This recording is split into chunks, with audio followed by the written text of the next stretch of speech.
you so much for joining us for our December Gspac meeting. Thank you all for being patient with us as we were dealing with some technical difficulties. So I'm gonna go ahead and start us off with roll call for the Gspac members. Brenna Sullivan.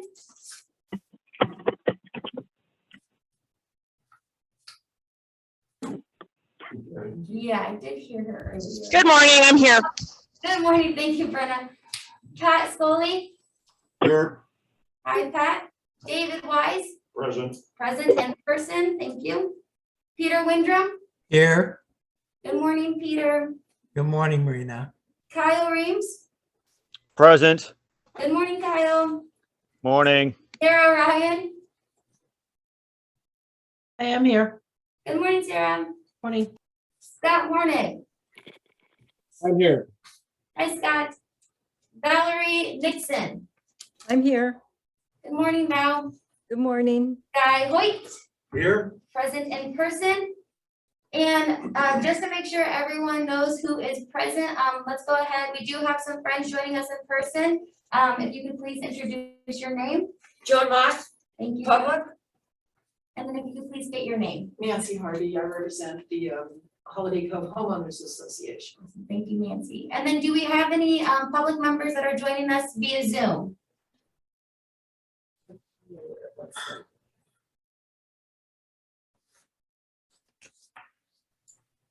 So it looks like we have our DWR person on board with us today, and then various assorted folks from Stantec and from Ludor. Bethany, I see Bethany has joined us for pretty much every single meeting, so hello, Bethany. Hello. Sorry, I didn't hear what you were asking for. No worries, you're part of the group. We were just asking if anybody new was joining us today. There's a Beth Rednick on the line. Beth, we've not seen your name before, so welcome. And Terry Logston is joining us as well. Terry has joined us before. Thanks, Terry. Awesome. All right, so moving forward, let's go ahead. I'm looking for a review and approval of the November 19th, 2021 meeting minutes from Gspac members. Everyone who is here in public, you should have access to that hard copy.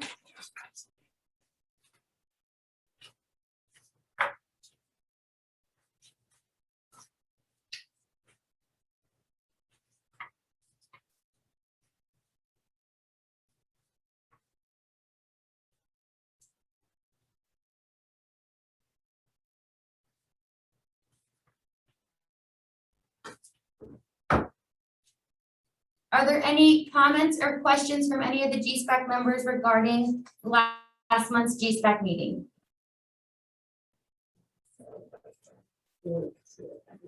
Okay, thank you. Sarah Christie is sending that in the chat now.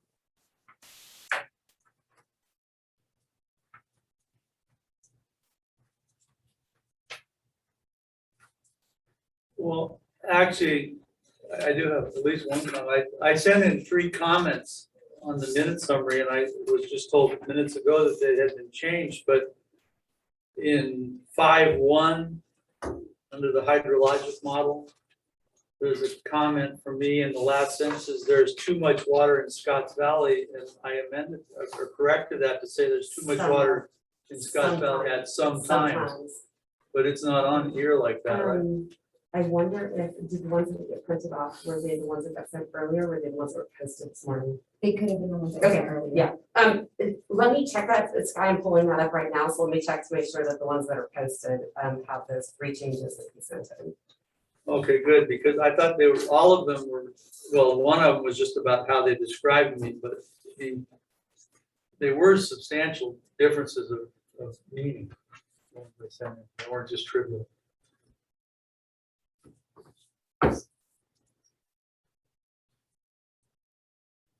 Oh, yeah, this is the original, yeah.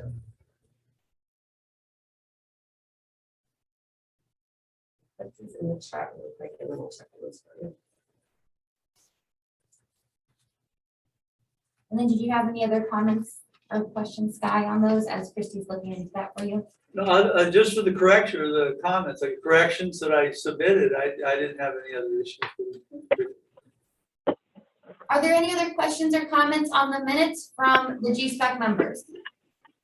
As part of Derek Chauvin's plea deal, he'll also plead guilty. What was that?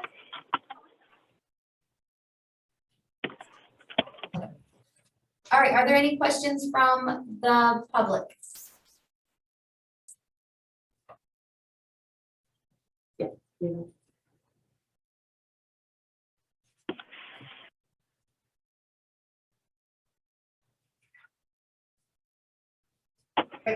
Finished reading this one.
All right, so if there are any other, Joan will let you continue to take a look at it and come back at the public comment process at the back end of the meeting, if you have any questions about any of it. But we're gonna go ahead and move along and get to some of our agenda items today. A lot to cover today. Okay, with that being said, do I have a motion from any of the Gspac members to approve the minutes with the added comments from Sky Hoyt for item 5.1, I believe? Well, there was another I'll one. move. Yeah. I'll move that we approve the minutes. This is Val. Thank you, Val. I'm looking for a second.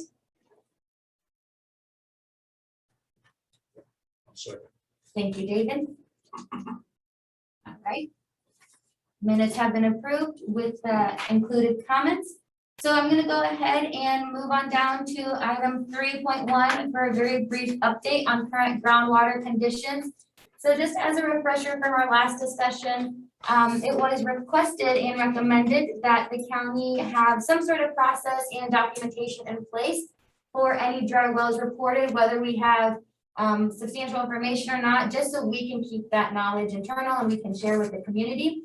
So I have been having discussions with Craig Weatherby, Director of Environmental Health, and we are having a meeting after the holidays to lay out the proposed format that I have. And we have, in the meantime, he has been collecting data. Him and his staff have been collecting data from previously reported well information. He doesn't have that to me right now, but we should have that by next meeting. And then in the process, I am also putting any information that we've gathered. But since our last meeting, Craig did report that their department has received calls for 2 additional wells that have dried up or are in the process of drying up. Both of these wells are shallow, which are less than 50 feet deep, these wells that have been reported, and callers have complained of cannabis operations nearby.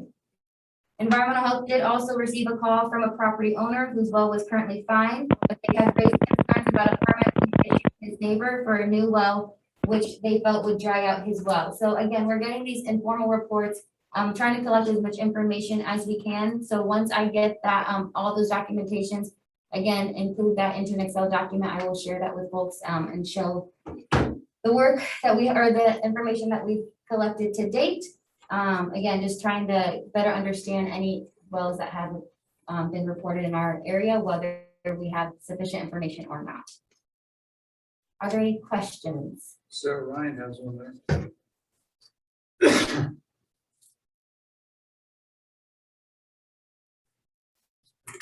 little chat thing. So the question was, can you repeat what you said about operations nearby and also were the two wells in the Big Valley Basin?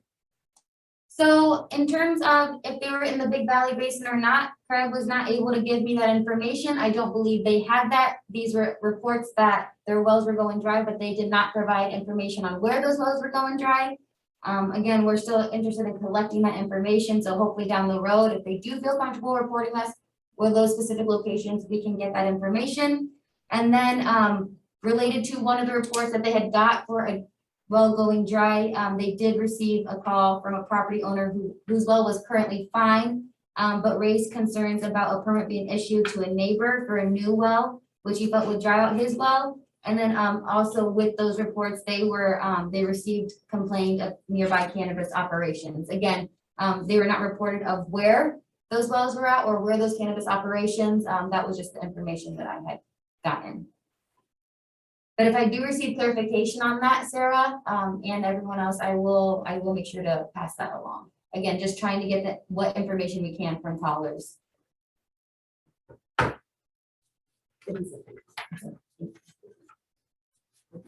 All right, so, yes, Jen, do you have a question?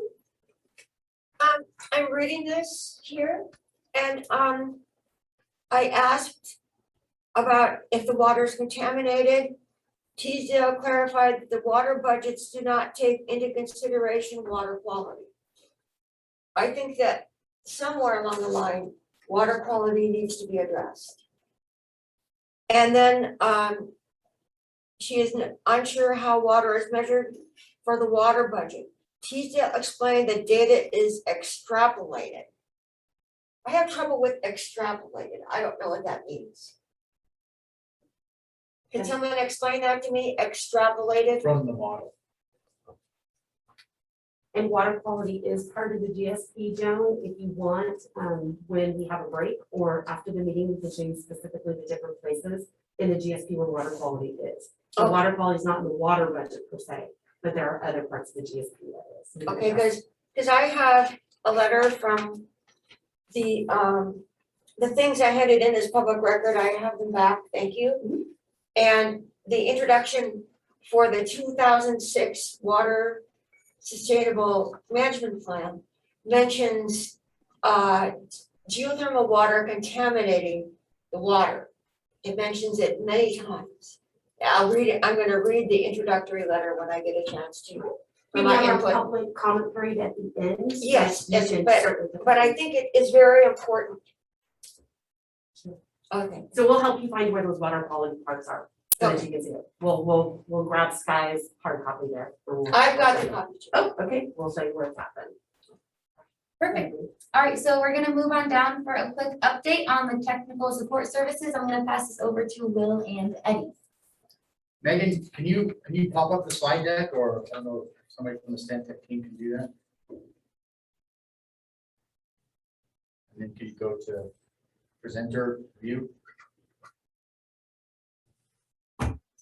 William, you want to take a crack at this, or do you want me to cover it? If you don't mind, Eddie. Okay. 2 seconds here. I'm not sure what's going to happen there. I'm just trying to move this out of the way so folks can see. Okay, so this is just a general update on the technical support services contract. Not contract, but application. So as everybody remembers, hopefully remember, the GSP is being developed by funds that the county were able to apply for through DWR. Some of the facilitation support services, with Stantec, the outreach, the Gspac formations, that was covered by DWR's sort of process. And now there's also another program, this technical support services contract. So it's our application program, essentially what it is. So essentially the way it works is you can submit one application per basin. So we said, let's capitalize on that. So that's what we've done. And so, what it can cover is sort of a variety of tasks. Everything from installation of monitoring wells, groundwater level monitoring training. Fortunately, I think William's got that down. He doesn't really need any training experience or any experience on that or a workshop on that, and also borehole video logging. And so in some of these basins, we don't really have a lot of construction information on these wells. So in some cases, what they do is they remove the pump, they run a video down the well, and you get a sense of where the well screen is, how deep the well is, those kind of things. So those are tasks or elements that are available to tap into through this process. So what we sort of initially had submitted an initial application just to get the process started. They approved the initial application, then they came back and said, okay, what do you want to do? So we said, well, look, we know you're putting in, at least one deep well in some of these other subbasins, like thousands of feet deep. Could we perhaps, we don't need one deep well. We would like a couple of maybe shallower wells. And would you be interested in that? They said, okay, yeah, that's fine. Submit the second round of the application or the second piece and identify areas where you would like that to happen. So when they go through this process, ideally, it makes it easier if we can identify property that's owned by the county. Because the next step is once you've got the well locations you want, there's going to be a site visit. There's going to be an environmental process to look at the sites, and there has to be some access agreements. So one of the challenges we've run into sometimes is if you're a homeowner and you say, yes, DWR, we'd like you to put a well on our property, you're fine with it. 5 years later, you sell the property. How does that all work? So what we've decided is initially we identified areas, and I don't know if you can see the screen, these little areas in purple here. Those are areas that the county owns property, okay? So it's a lot easier if we go to county-owned property. So this map, again, there's a lot of information on here, but if you look at the stars, those are the areas where, and again, you can see them along Adobe Creek and Kelsey Creek, primarily, those are the areas where we want to actually put in wells. And in this case, where those stars are, they're going to be at least 2 wells per site. So a shallow well in the upper 50 feet, and then a deeper well, maybe in the 200-foot range, right? Lots of benefits to that. We can sort of help us sort of fill the data gaps to better understand that surface water groundwater interaction, and then also trying to understand the dynamics between the shallower system and the deeper system. So again, that's kind of what we're proposing. So we've identified 4 areas with these stars, and then just in case when we go out to do the site visits, there's some issue, we also have these backup areas, which you can see are with the sort of the crosses there, the red crosses. Those are sort of backup areas. And then we've also sort of identified where we have our RMS wells. Those are the sort of the purple crosses. And something else we're kind of really excited about is there's been a lot of discussion about sort of how does the lake interact with the aquifer or vice versa. So we said, look, we've got property, the county's got property along that interface, which are those are the purple triangles that you can see up there on the north end. Let's put in some shallow wells in that area to sort of better understand that hydraulics. So again, that's kind of what we asked for. That's our wish list. We don't know what we'll get. We don't know what's going to get approved, but the application's been submitted. My understanding now, DWR has to go out and they're going to visit the sites. There'll be some environmental review, but our hope is that we get all these sites. And again, that would be dollars, and that would be a project funded by DWR. So that's just a general update on where we're at with the TSS application. I don't know, William, if you got anything else to add, or if there's any questions from folks. Again, these sites are not locked in stone or set in stone. They can be shifted a little bit, but we have to get some dots on the map to kind of get the application process moved forward. So maybe at some point we bring it back. I don't know if it'd be a Gspac or an ad hoc group that we could kind of say, hey, here's the final locations. We've gone out to the sites. It makes sense. Is everybody okay with that? So again, it's right now we're trying to be very transparent, but we just want to capitalize on this process. Bethany, did you have a question? Yeah, and you can, I don't want to offend anybody or anything because I'm not sure of everybody's qualifications here, but I just wonder if anybody who has experience with actually doing groundwater surface water interaction studies has reviewed the locations of the sites and has verified that those would be useful. Maybe you already have that qualification. I'm just not sure. So sorry if I offend. Yeah, I mean, we feel like these are good locations because they're in proximity to some of the existing data sets that we already know exist. And again, the county has property there. So there were multiple factors that kind of went into it. But again, at some point before we kind of move to the next step, which would be, obviously getting a contractor on board and doing it, we can, depending on what the county wants to do, we can bring it back to a subgroup to walk through it. We're pretty flexible. My goal in this was to get the dots on the map the concept of DWR, so we can kind of keep the process and not miss out on that cost, on the actual, you know, the ability to do the work, so. Okay, Yeah, yeah, and- I would like somebody who has that experience to maybe review it before it, Yeah, you if know, you wanted to gets review in it, the that's ground. great, yeah, whoever wants to look at it, we're more than welcome to give us feedback. And like Eddie said, part of this process was also identifying these county-owned parcels because we're kind of just limited in the area that we have in the basin. And so if you have parcels you could potentially of interest that you know you could secure access agreements for, please let the Water Resources Department know. Like Eddie said, this is just the initial application. So we do have the opportunity to change the locations.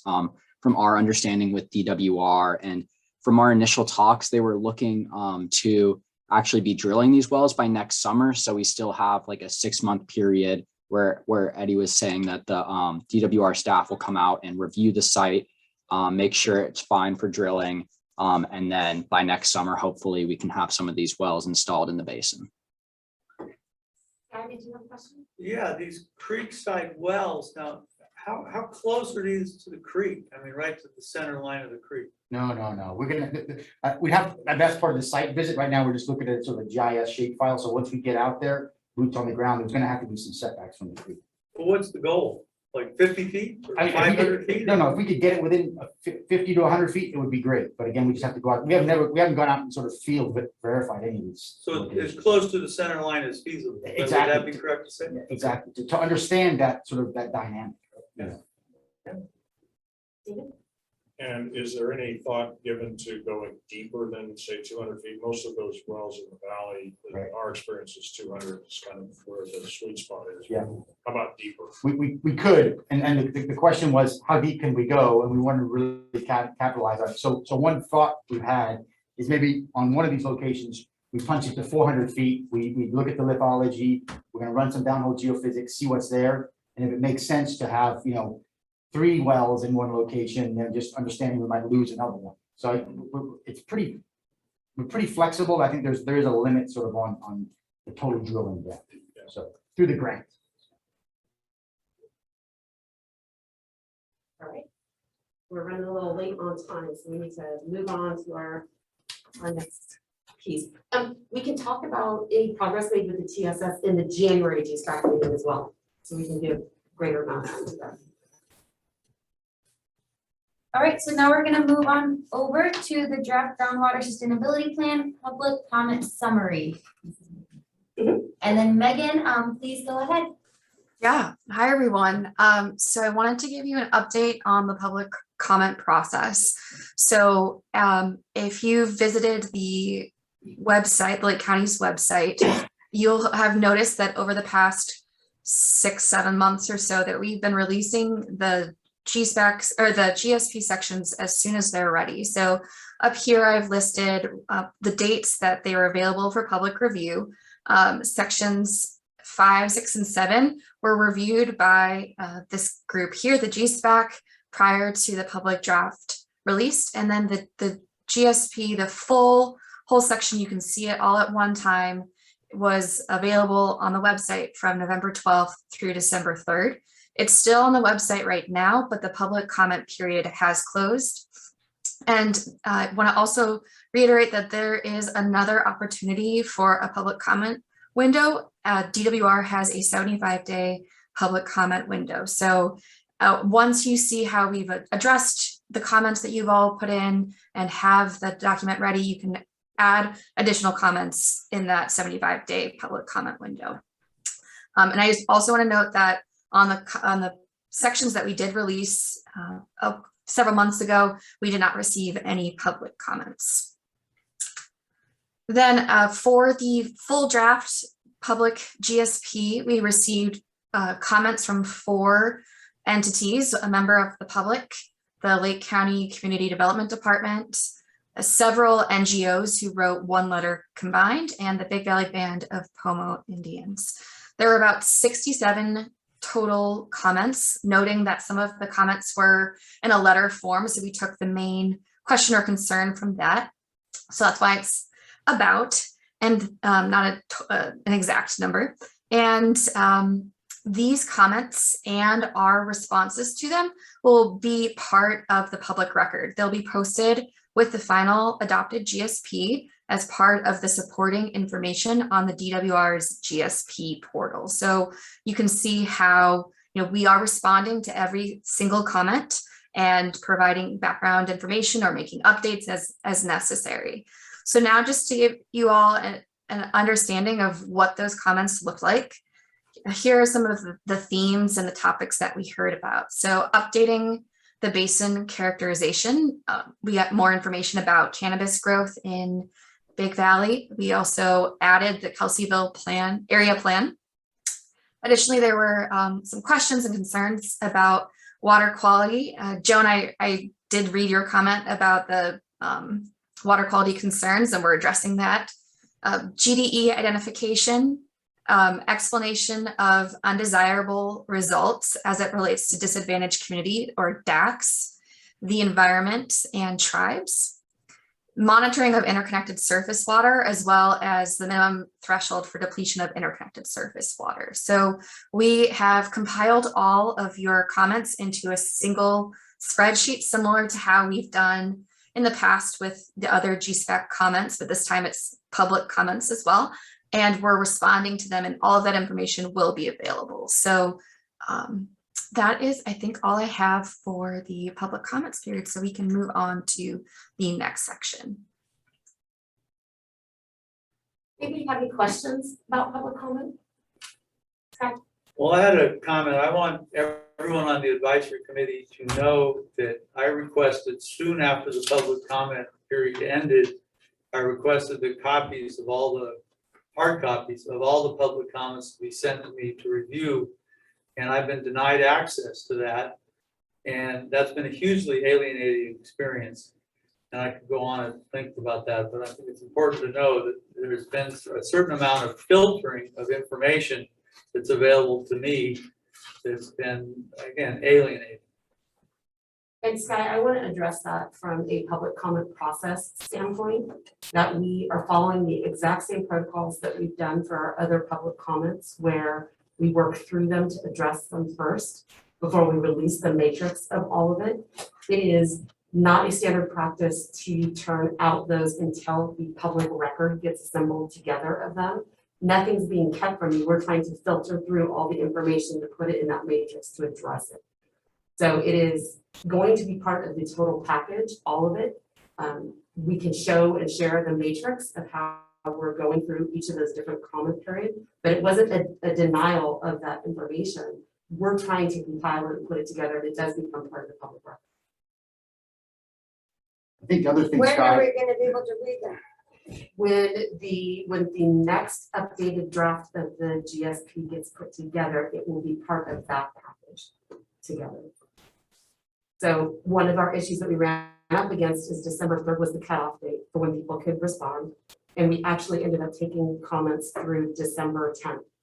There were some people who put them in late, and so took those, and so trying to assemble those and put this together, trying to capture everything that we could. But there has been absolute transparency in this entire process. It's a protocol of how public comments work. This is one of the things to note too, is that SGMA does not require a public comment period, a formal public comment period. That's up to each of the GSAs and how they handle it. We definitely wanted to include that as part of it. And it's following the same protocol that we did with the release of the sections and the release of the chapters that we did. So it will be compiled together with the matrix of how we addressed it, so that you know not just what was put in, but how it was addressed in the GSP. Well, irrelevant of all that gobbledygook, if I'm committed to representing domestic well owners and I can't hear what they're saying, this impedes my ability to represent them. So We did not hear from a domestic well owner as part of the process. okay. I think I was also just going to say, in the draft final GSP, it'll be the actual comments submitted, and then we also compile the comments. So you can see the original comment to make sure it's not being transposed to our matrix. So it'll all be there to review. The entire package of public comments, and that's standard of how regardless of what the government entity is, even for things like environmental impact reports and things like that, that they get compiled, that they get put into a matrix, that they get, you also have to show how you address them, how they get addressed and then put together. And again, SGMA doesn't require us to do any of that. We are following standard protocols that the county normally does for those processes.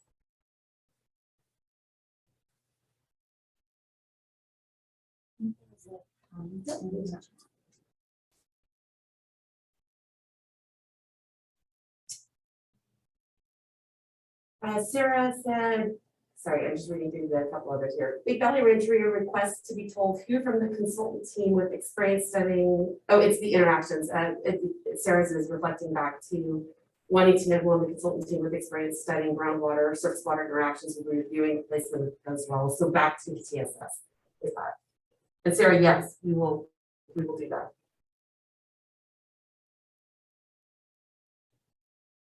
All right, are there any other questions regarding the public comment summary?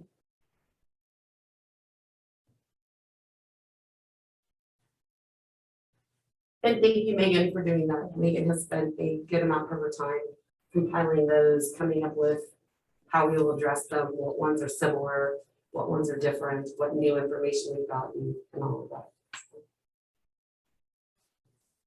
All right, so now we're gonna move on down to the details of comment process next steps for updating GSP. We've covered that, right? Okay, perfect. All right, so item 5, report on additional GSP technical review subcommittee meetings. We're gonna start off with the Big Valley Integrated Hydrologic Model Subcommittee. Great, thanks. So yes, I'm just gonna kind of give you a couple of slides that were presented to two ad hocs. This one is from our December 2nd meeting with the modeling ad hoc group. And really the focus of that call was to talk about how the model handles frost protection. Obviously, the uncertainty was stream depletion. And then there had been a lot of discussion about, you know, what the future of water usage is going to be in the basin. So that there's concerns about cannabis increasing demand. So we tried to run the model. We ran the model to look at some different demand increase scenarios, just to say, hey, if water demand increased by 10%, what would water levels look like? So those are kind of 3 things we touched on. And then also during this sort of particular ad hoc, we probably spent about half an hour with the ad hoc, really having more time to sort of develop some discussions. So that's sort of an outline of what was discussed at the ad hoc. If you go to the next slide. A little bit about frost protection. It's a variable that we've included in the model. The question has always been, you know, the accuracy of the data, and again, trying to come up with, I don't want to call it a reliable source, but we've heard mixed stories about when it happens, when it doesn't happen, is it temperature dependent, area dependent? So again, the take home message is we've got it in the model, we can simulate it in the model. I think this is a big data get we need to kind of look at, figure out, you know, maybe a way of trying to keep track of when it happens, when it doesn't. But there were some assumptions that we made into the model. Again, this is for the historical period, the base period, and the predictive period. And those are kind of detailed out there. But again, this, as I've said all along, these models are going to be updated, improved. So again, this is, I think, one of the data gaps we need to kind of dive into, specific to frost protection, because again, it just varies. It's not really hasn't really been quantified sort of in a transparent way. A lot of it's hearsay, but again, it's in the model. And as we kind of sort of develop these data sets, we can improve that as we kind of move through. If you go to the next slide. Again, this is just some sort of general sort of estimates on how and where do we apply frost protection, and then also again gives you a sense of you know, in an average year or in a wet year, dry year, cold year, hot year, you know, that range for frost protection, it can be huge. It can go from 0 acre-feet per year to 6,400 acre-feet per year. So it can be very sensitive or it can be minimal. It just depends on sort of the climatic conditions. So in some cases, it can exceed 30% of the total applied water in the basin. And so again, it's a very sensitive parameter, and I think this group can all agree that it's something we need to sort of perhaps look at ways to quantify that and kind of come up with a way to sort of better understand it and document it. So that's an update on the frost protection side. Next slide. Stream depletion. I think this is probably one of the hardest sort of SMCs to kind of evaluate. So again, this is just a cartoon that perhaps explains to some folks that, you know, when you look at these streams, there's gaining streams. So it's essentially when groundwater is flowing into the stream, you've got losing streams where you've got surface water that leaves and flows into groundwater. You've got some disconnected streams. So sometimes it's connected hydraulically, sometimes it's not. And then in some cases, it's completely disconnected. So, and we've got some model results that we could probably share maybe in the January timeframe that we looked at sort of a predominantly dry period and a predominantly wet period on monthly time steps. And depending on the climatic conditions, this can change monthly. I mean, we've got it modeled for the entire subbasin. Again, but the model is only built or based on the results of it's only as good as the data we feed it. So again, this is a big data gap, but we just went through and we kind of looked at some of that information. So that's sort of an update on stream leakage. I'll get to your question in a second, Sarah. If you go to the next slide. So again, when it comes to stream depletion, you know, we just want to ensure everybody we're following the methodologies that are in the GSP regulations. And so our approach has been, when we can, is to utilize existing information. So some of the synthetic information that was sort of provided by Sarah and her team, we've utilized that and try to build that into the calibration of the model. But I think we all recognize that, you know, there's some data gaps here. We need to look at ways to fill those data gaps. Go to the next slide. So I'm going to stop there, Sarah, and I'll go back to your question, Sarah, in the chat. I think the question was, you know, what is the willingness of ag to sort of share some of their frost protection numbers? I think that's, you know, that's probably a bigger discussion. We can't get an answer today, but I think we all recognize the sensitivity of it. So we need to somehow figure that out. That's kind of my first response. I don't know if others have questions or have a better response, but I mean, we recognize that we need to work through this. So this guy's got all the answers. No, I actually got another question, or maybe a comment. But I think in that one of those first slides where the thing was, I don't know, was it average 4 hours per night or something like that? In my experience, that sounds like a light number, a low number. Okay. And I'd be afraid if we put that in there, it would make it appear as if these numbers were being doctored to minimize the water use for frost protection. Not to say that there aren't nights with 4 hours, but in my many years of frost protecting, I mean, had a lot more 6 and 7 and 8 hour nights and some 10 and 12 hour nights. So again, the numbers of hours per night are highly variable, like everything else. So, but I think to throw 4 hours out might be giving a light, you know, number. Yeah, and Are you telling people? 2 seconds. I think we need to resolve that. And I don't know if that's an ad hoc, if that's how we move forward, but I agree. And again, this is, you know, this is the best we can do in the time frame we have, but recognizing that is a variable we need to hone in on. Let's put our heads together and figure out how to do it. I thought the rest of it was good, Yeah. but the 4 hours per night, if I were looking to criticize that somehow and be an enemy of frost protection, I would hone in on that number as something to criticize. Okay, and that's fair. Eddie, if we're going to be using, now I remember in an earlier conversation or an earlier presentation, you were using it from several documents, those figures. And we did ask for, you know, copies of those documents and links of those other studies that you're using. And I really, you know, I think I still want to see that, especially before the public comment period to DWR, because it is, you know, there is variation, just like Sky said. So are you going to be able to share that document and the studies that the frost protection usage is coming from? So those references are in, those references will be in the GSP. So we can get those to you. I'm happy to share that, but I think bigger picture is we know it's not perfect. How do we make it? But I hate for the not perfect to be mostly in the parts that really count. Sure. That's kind of where we're at here. So yeah, I mean, if what's being put in the model is, you know, potentially highly inaccurate or underestimating the usage, that's a big problem because this is one of the big issues. Yeah, it's part of the uncertainty of the model. I agree. So we'll share those references with you. And then also I just sort of bring folks back to remember there's a lot of uncertainty in the model already, you know, 30% in some cases. So you've got to kind of factor all that into it. So, But yeah, we'll share that info with you.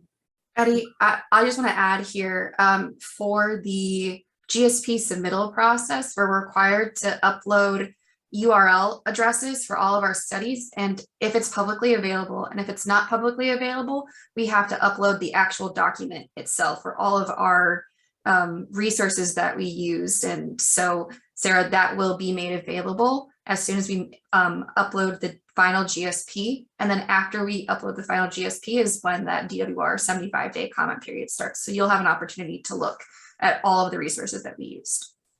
Okay, so that means even before the Board of Supervisors, so the Board of Supervisors as the GSA are going to get this model and this document, and they're not even going to have access to the source documents?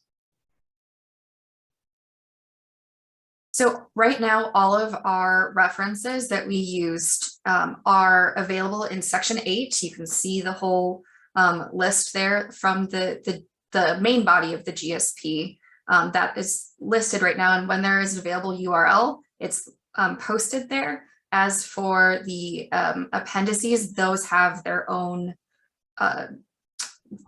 works cited as well. So if there's a specific one, and everything should be there right now, but there will be an additional uploading and making it very easy and transparent to see on the GIA or the portal once it's adopted.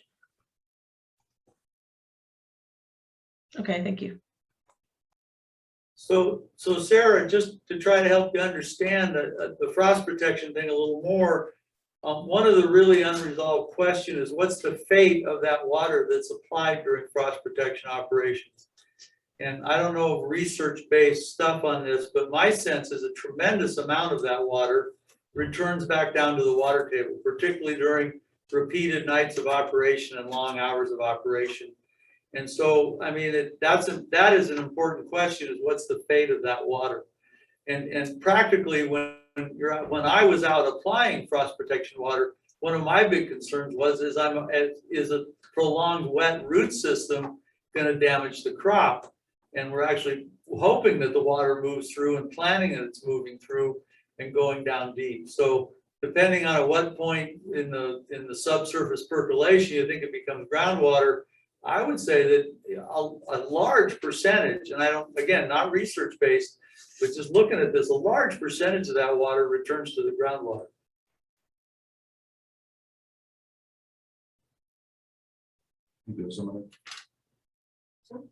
I don't know, I think you may have a question. Okay, sorry. Is the draft management plan going to report how much frost protection takes place? Or are you gonna try to tell people how often they can turn on their sprinklers? I'm not gonna, no, the plan doesn't dictate how they operate their system. But we try to quantify that into the water budget.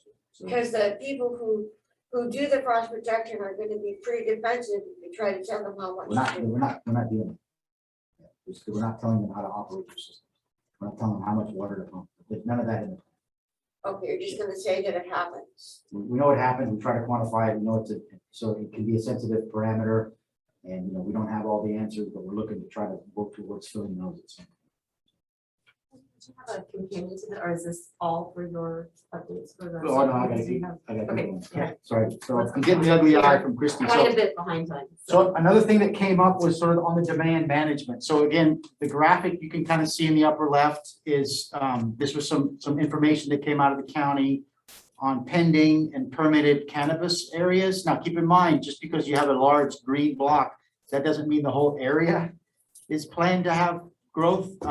But we wanted to look at that and try to figure out, hey, if this were to be developed, how sensitive would it be? We're obviously going to be removing water from the system as part of this growth. So how can we utilize the model to kind of look at the impacts from this potential demand increase? We call it a demand increase scenario. So if you kind of go to the next slide. So again, just utilizing the model, we know all models aren't perfect. It's not a magic crystal ball, but we just said, let's go into the model. Let's run a future model scenario. And what we'll do is we'll increase pumping. Now, is that pumping from agriculture, domestic, municipal? it doesn't really matter. We just increased it by 10, 20, 45, and 90%. Not saying we're gonna do it, we're just using the model to kind of look at what the impacts might be if demand increased by 90% in the Big Valley subbasin. We go to the next slide. So here's an example. Again, we've got these are sort of depicting our RMS wells, and we've kind of got that grid approach that you all approved, I think back that October-ish. And so what we've done is we've looked at the graphic on the left, it depicts the area. So if you look at the red circle, that's just a well we chose, and we looked at how the model would predict water levels at that location. We've done it for all the RMS wells. And then the graphic to the right just looks at, okay, if you increase pumping by 10%, 20%, 45%, and 90%, what would the change be in water levels? So you can see as an example, in that 10% increase, if that was to occur, you probably see about maybe, I'm kind of eyeballing it here, maybe a 2 feet change in water levels versus if you sort of had maybe perhaps a 90% increase in pumping, which obviously is not ever going to be realistic, but we just wanted to see what it would look like. In that case, if pumping increased by 90%, then water levels, you might see a drop anywhere from maybe 10 to 20 feet. So again, we just wanted to do this. This is a question that had come up previously, so we kind of ran those scenarios for all of our RMS wells. So that was sort of a demand question that came up. We looked at it. This is not going to be included into the GSP. We just wanted to see what, what would be a result of that. Specifically, really was sort of focused on the cannabis operations, because we'd heard that message a couple of times. So we go to the next slide. So that's really an update of what came out of the model ad hoc. Again, it was about an hour-long meeting, half-an-hour presentations, and then so back and forth for about 30 minutes. We also met with the GSP Implementation and Finance Subcommittee, an ad hoc. We got together, met with them, and really there were 2 components to this. One was we recognized that we need to generate revenue. We know we need to generate revenue to do the annual reports, the 5-year updates for the GSA to kind of function. So there's when you kind of look through the GSP, it kind of details out the approximate costs for that. So again, we haven't refined it. That's going to be something we're going to talk about in January. It's a component of the plan to let DWR know we thought through the process, but it's the costs, $350 a year or $400,000. That's something we're going to work through with you all in January. But for the plan, we needed to include some general ranges of numbers. So that was sort of the first sort of discussion point, and then we moved into perhaps how could you sort of allocate those costs. Again, no decisions have been made, but we're recognizing that the county can't foot the bill to kind of carry the GSA on into for the next 20 years. So there's going to have to be some local cost sharing going on. What that number is, we don't know, but we know we're recognizing it's going to happen. So that was sort of the 2 components of the presentation. And if you go to the next slide,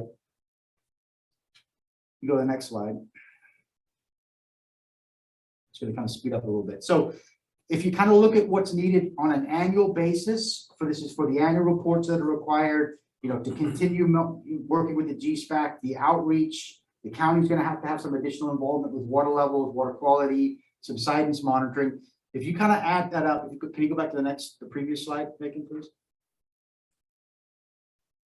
If you add that up on a yearly basis, there's about, on average, about $285,000 a year. That's what it's going to cost to do that, okay? That does not include the 5-year update that's going to be required. So every 5 years, you kind of have to update the GSP. How are you doing towards your MOs, MTs? You need to include more MOs, MTs. Do you need to refine your MOs, MTs? What's your status on projects? Those kind of things.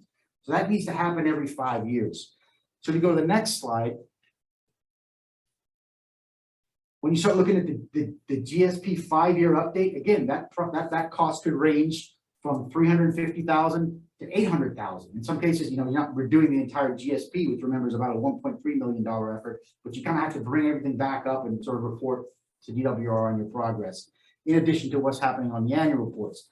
So when you look at that cost, you don't want to pay that once every 5 years. You probably, again, this is a county decision and a Gspac decision. You want to kind of allocate that cost over on an annual basis. So if you look at that on average, you kind of split that across or divided that amongst the 5 years, it would add another $115,000 a year that would be related to the 5-year update. Okay, so if you go to the next slide. So if you sort of look at the 275, 285 that's required for the annual reports, and then you add the 115,000 that's needed for the 5-year updates, that adds up to about $400,000 a year that's going to be required. Again, we can pencil through, we can sharpen our pencil maybe in January. So again, depending on county funds, what's available, so let's just keep that $400,000 in mind. So now you start looking at ways to how are you going to pay for that? And so there's a couple of different ways to do it. Some approaches are this sort of partner pay go cash system. So essentially, it could be a city, special district would pony up 50,000 here, the county would pony up 60,000 here, special interest could pony up money. We don't think that model is going to work. If you had larger cities that were willing to pony up that money or have the ability to pay for some of that, that would work. I don't think that's going to work in this. That model is not going to work in this basin. There's a couple other ways. There's sort of some property tax, parcel tax ways to do it. There's a Prop 218 process. So again, there's going to be a lot of discussions in 2022 on how to make this work, but I think it's leaning towards a parcel-based tax or an acreage-based tax of some sort. Or we've had some conversations about a cost per well, and so there's no decisions been made on how that's going to look. Something to keep in mind: the feds in the state are not required to pay this fee. So the tribes wouldn't be paying, the state land wouldn't be paying, so it would be sort of on the public essentially would be paying. So that's an overview on options for funding. Can you go to the next slide, Megan? So something to keep in mind again is, if we fail, which we don't want to do, the state can step in. If the state decides to step in, and there's a process for that, what would they charge to manage the subbasin? So here's just an example of a fee sort of structure that came out probably about 2 years ago from the state. So essentially, if the state were to come in, again, we don't want that to happen, what would they charge on an annual basis? So right off the bat, every well owner will be charged $300, okay? And then there would be a volumetric charge. So again, depending on, how much you're pumping, if you're not metered, there's process for that, but there'll be a volumetric charge. And then there'll be a 25% late fee per month, okay? So I'll show you some examples of how this compares to maybe some ideas we had locally to figure out how to make that work. So again, that's what the state would charge if they came in. Go to the next slide. So then again, again, nothing's been decided, but we're just sort of looking at ideas here. This is just an example of a revenue model, assuming we did it per acre. Okay, and so I'll walk you through this really quickly. Chrissy's giving me a really ugly look now, but the revenue required, keep that $400,000. Is that fixed? No, it might vary. We might be able to refine it, but just keep that number in the back of your head for now. So there's $400,000 required.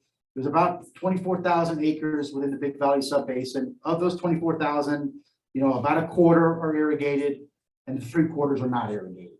Okay, so the idea would be, okay, if everybody paid sort of their own share on a cost per acre, it'd be about $16 an acre, okay? But the question is, and we hear this a lot, and I understand it, is like, well, wait a minute.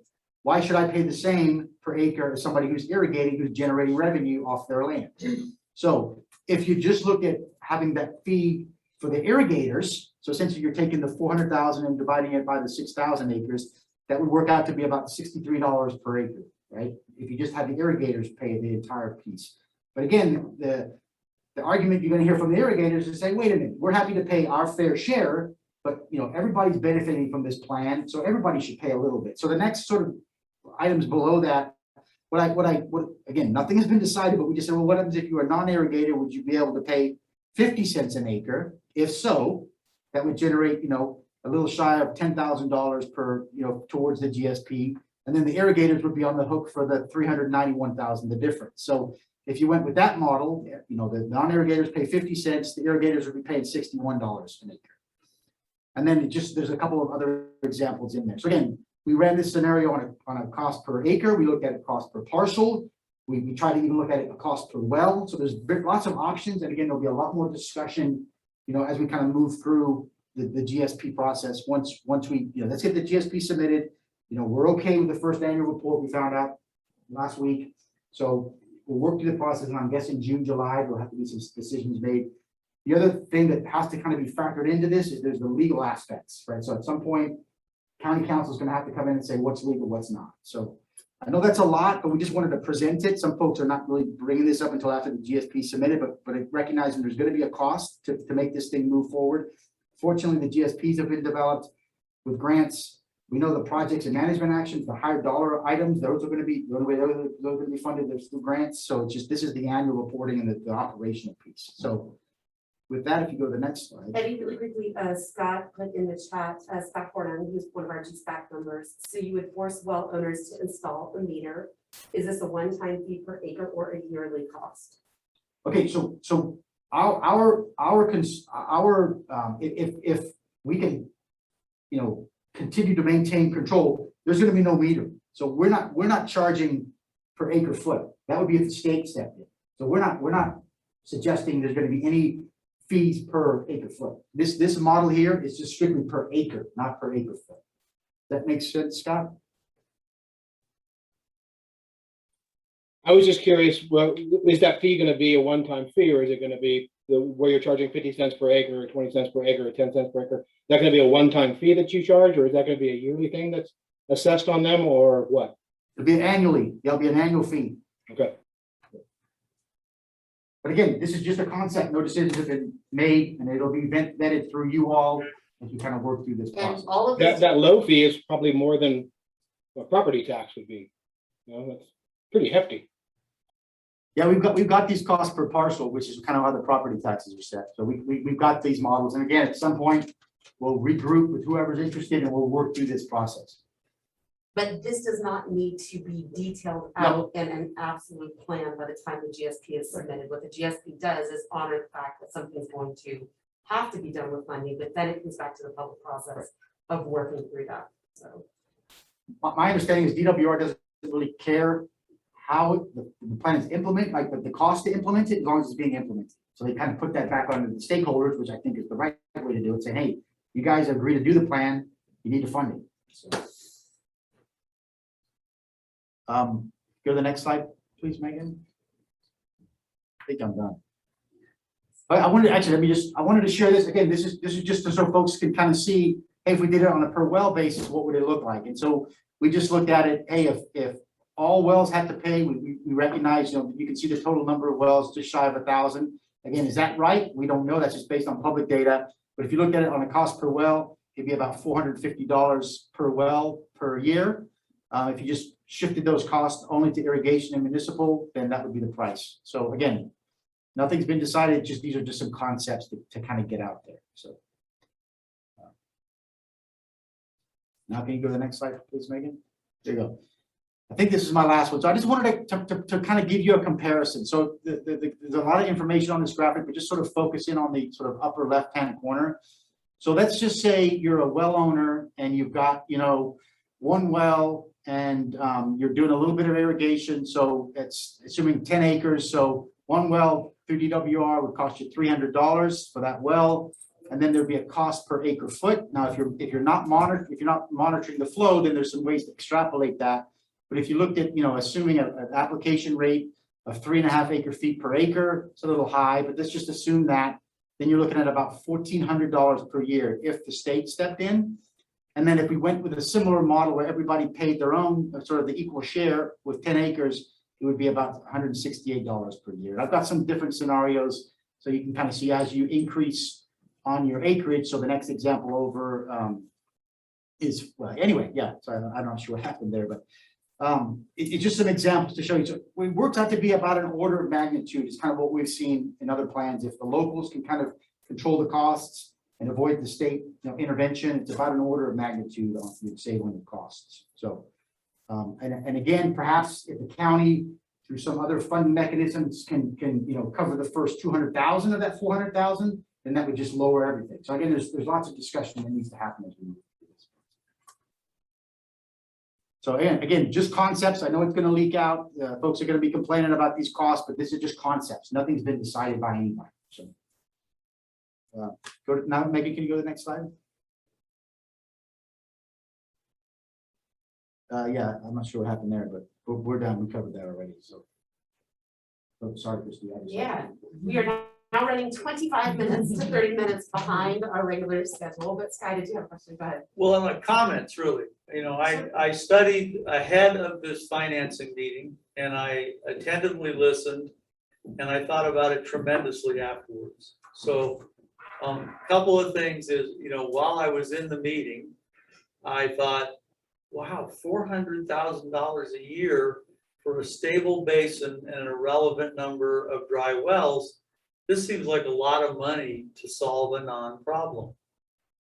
So I just, you know, it just was glaring to me, like it probably, well, and then in the meeting, just to connote the in the meeting observations, I proposed that rather than looking at all these per acres and this dollars and cents and all that, that this committee should look at making a recommendation of a cost sharing approach for these fees between the three groups that I see, which would be agriculture, the public water system, and domestic well owners. Now, that might not be a complete list, but it's a good, anyway, for just a beginning point.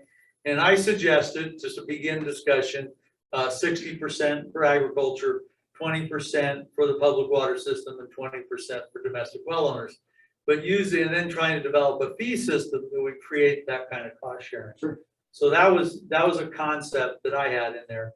And then, but after the meeting, it became clear to me that we should consider jacking up the legal fee budget to challenge and try to become exempted from this process. You know, because this is an incredible financial burden on the people of Big Valley. I mean, and if it's true that we have a stable basin and a relevant number of dry wells, why would we want to subject our people to these kind of costs? So I'll address the first question. That's my very brief comments. I'll address the first question. I think it's important. That's a concept that we'll look at in January. We'll bring a group back together. But again, you need to look at everybody, sort of all the stakeholders, you need input on that. It's easy for you to say these percentages, but you got to also hear all sides of the story. And then as far as challenging the GSP, you want to challenge the GSP, that number would be, you know, probably $40 million before you're finished, and it's not going to happen. But I mean, that's a local decision. We've heard these complaints from other entities, and keep it in mind, you don't want to do it, don't do it. The state's coming in.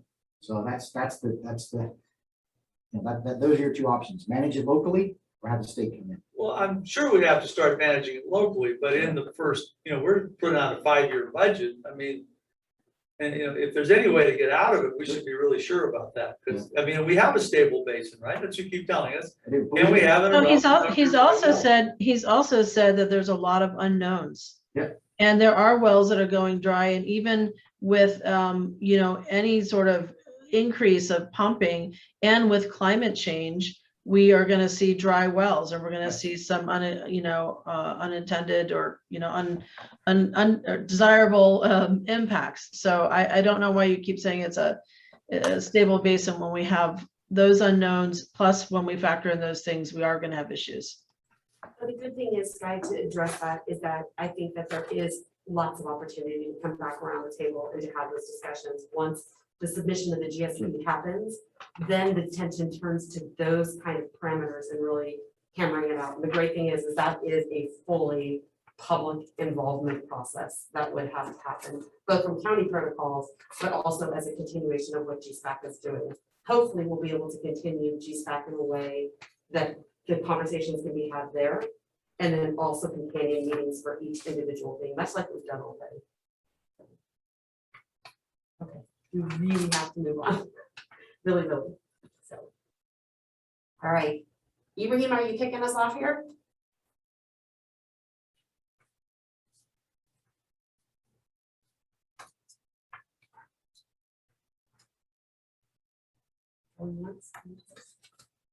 Ibrahim, are you there? He's on mute. He's on mute. And you scared him off. Hello, can you hear me? Yay! You can now. Okay. So I think this is kind of a key here off for Christy, but basically we are approaching a DWR deadline for adoption of the plan. The deadline is January 30th, for the plan to be adopted and submitted to DWR website. So backing from that date, we are hoping that the GSA board, the county board of supervisors, approves and adopts the GSP in its public meeting on January 11. Conduct hearings that same day and then adopt the GSP, and that's will give the team here about a couple weeks to upload the amount of data that need to be uploaded to the website. And by the way, this GSP probably for Lake County, Big Valley would be the last GSP to be adopted in this round in the state. So we're kind of pushing through a deadline.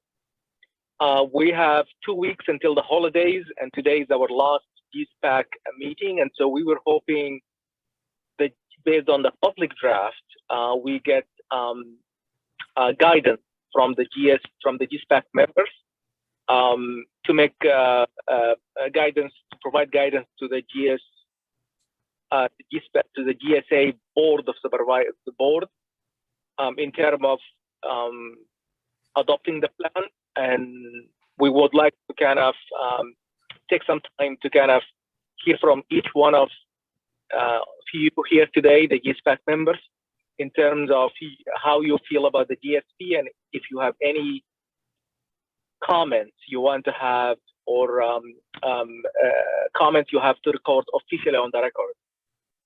And so this slide basically shows, sorry, go back to the previous slide, shows similar to the slide that Megan showed earlier, just kind of the time when we have all of these sections out for review, either through public and or Gspac member review, and then we have the public draft out. So there's been plenty of opportunity for review. Again, we started work on this GSP in May, and so it's like about 6 months to get all of this work done. Every other GSP took about 2 years to get the same amount of work. So we kind of understand and we appreciate your effort kind of being with us on this just very, very fast moving train over the last 6 months to get to this point. And with that, I turn it over to Christy. So one of the things that the question has been asked and was asked at the public meeting last night is, how does the GSA, which for anybody who may not know, the Board of Supervisors for Lake County is the sitting board of directors for the GSA, for the Groundwater Sustainability Agency. So they take guidance from water resources and kind of like historically, where have we been, where are we at, what do we currently do for groundwater, but then they take the guidance from the advisory committee after having worked through all of the pieces of the GSP. And so every single meeting summary that we've done for our Gspac meetings has been available as part of the board updates for the board as we've gone along. So they've seen comments from everybody, questions, we've tried to reflect in those meeting summaries, disagreements that people have with things, gaps that were acknowledged that people really wanted to have some information put forward. And so all of that is recorded in those meeting summaries. But one thing that we wanted to do is as a package, and the reality is that we have until that date when we have the adoption and hearing, which we'll talk about in more detail, is 25 days from today's date to get this document in to be reviewable as a final product before the board can make those decisions. That has to go to them by January 6th. It has to be entered into the portal. That gives us 20 days from today's date. So one of the things that we wanted to be able to do today during this meeting, realizing we've gone a lot over time, but is to take a test of where everybody is. This is not a formal voting advisory committee. They were appointed to the position, but it's not a formal voting, but the guidance is so important. And so for anybody who's new to joining us, we have something called the level of agreements, which you see up here on the lower right. And it's a way that people can not be so black and white in a yes or no type vote, because that doesn't tell us anything. What tells us something is a level of agreement or confidence in a document or a process. And then also it gives us the opportunity to record anything that you might see. Again, we've tried really hard to track with all the comments, which is why we've asked everybody to consistently review the meeting summaries and notes. Public comment process. I know one Gspac member had put some stuff in for the formal comment process. We've gotten lots of commentary from Gspac members for each of the sections that we reviewed as well. And so there's all of that, and all of that is record for the board to see and to view. But we wanted to give one chance before we have this adoption and hearing for folks to give a level of agreement of what they're feeling on the overall document. And then also to record anything that they want to make sure is noted. That can be a reiteration of some things that have been in previous meeting summaries. That can be new things that can be brought up. It can be things that are gaps and really, really great places to start at for implementation. It can be any of those things. So I'd love it if any commentary that we have today is very concise, which will allow us to direct future meetings and what we're doing. But we'll start with asking people, and I know this seems a tall order, but just to give, and you can put it in the chat and I'll record the people who are here present with us. What is your current level of agreement with the overall package of what the GSP? It is still waiting to get updated, but it is in its entirety, has been posted since November 12th, is that right, 13th? So if you just want to put in the chat, and then I'll take the people who are present, and then what we're going to do is we're going to go through for each person to have a moment to comment. And then I'm also going to open up, I will say that because we have a predefined amount of time, I would like to give every Gspac member also a chance to have a written response to this. And what we would do is put that at the back with the meeting minutes that we have. So in addition to anything we capture as part of our discussion today, you could, write unlimited about your response to the GSP, and we'll put that all together as part of the meeting summary. And then that package goes to the board as kind of that culmination review that they would have. And they've looked at all the ones that have come previously as well, with all of your comments. That sound okay? I know it seems a little ominous to say 2,000 pages, let's make a number, but just trying to kind of test and see where people are with that.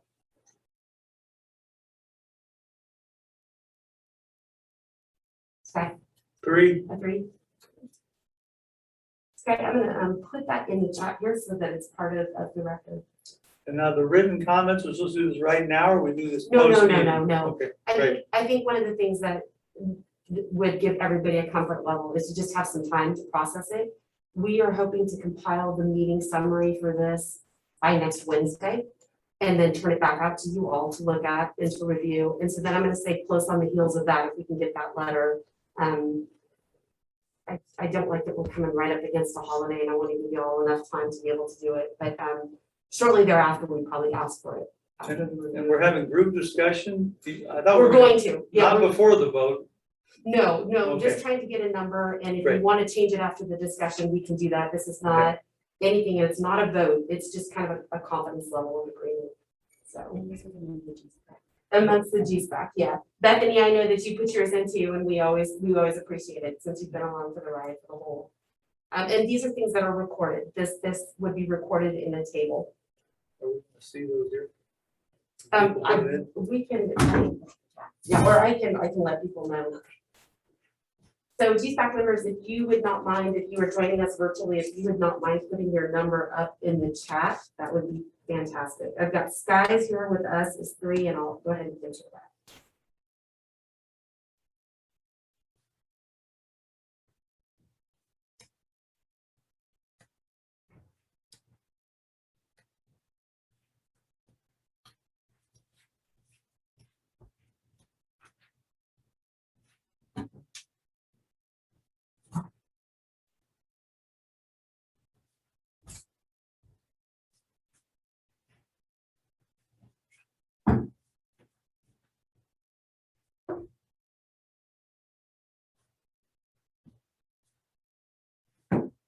Two.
We are just waiting for one more Gspac member to submit their ranking, Kyle Reams with Kelseyville Unified School District. If you could please submit that or voice that, so we can document that.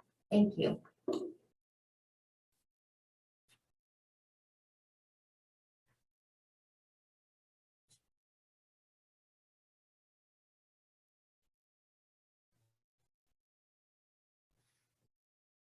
And what we can do, Maria, is we can move through just kind of calling on each person to allow them to say something that they would like to be captured for the record. Again, knowing that you have the chance to also submit comments in writing.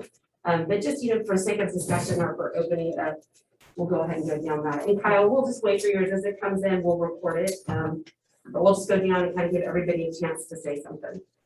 Okay, so starting off with Brenna Sullivan with the Lake County Farm Bureau, do you have any comments that you would like to make with your ranking of 2 for the draft GSP?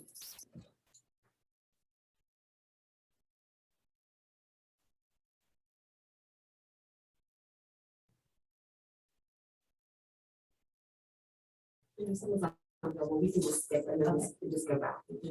Yeah. Brenna, we will come back to you. Pat Scully, do you have any comments that you would like to make with your ranking 3?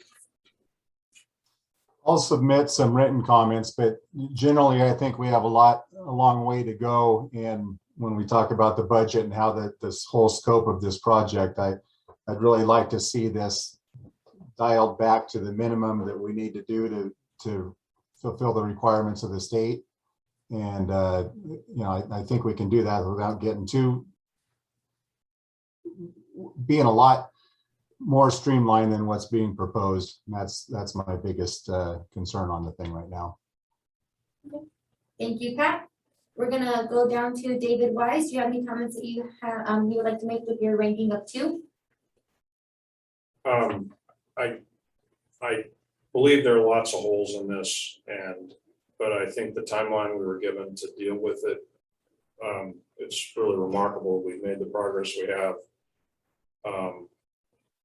And I guess I just have faith that in the ensuing, steps after approval and submittal and all that stuff. In the ensuing steps, I hope that this group or another subset of it can work through some of the challenges, some of the data gaps, some of the issues that remain, and move forward. I think the worst thing that could happen is the state takes this thing over, and it's not that big of a deal, frankly. I mean, I'm not trying to diminish it, but we ought to be able, as a group, we ought to be able to get behind this thing and run it ourselves. So. All right, moving on to Peter Lindrum. Do you have any comments for your ranking of 3? Yeah, my comment is that I guess it's unfortunate in my view that this seems to have led to a process that is so highly adversarial. I'm really distressed by that because we have an abundant supply of water. I think there are mechanisms by which we can manage it in ways and do things that are beneficial to the health of the hitch, that are beneficial to agriculture. We've got a lot of water.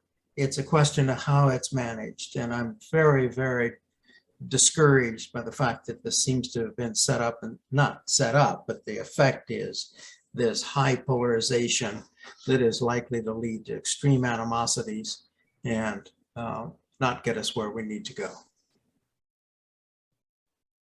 Thank you, Peter. We are going to move down to Kyle Reams. If you are able to provide your ranking, either via chat or verbally, and any related comments. Wait a few seconds, and if I don't hear from you, we'll move on down. I hope to hear from you soon.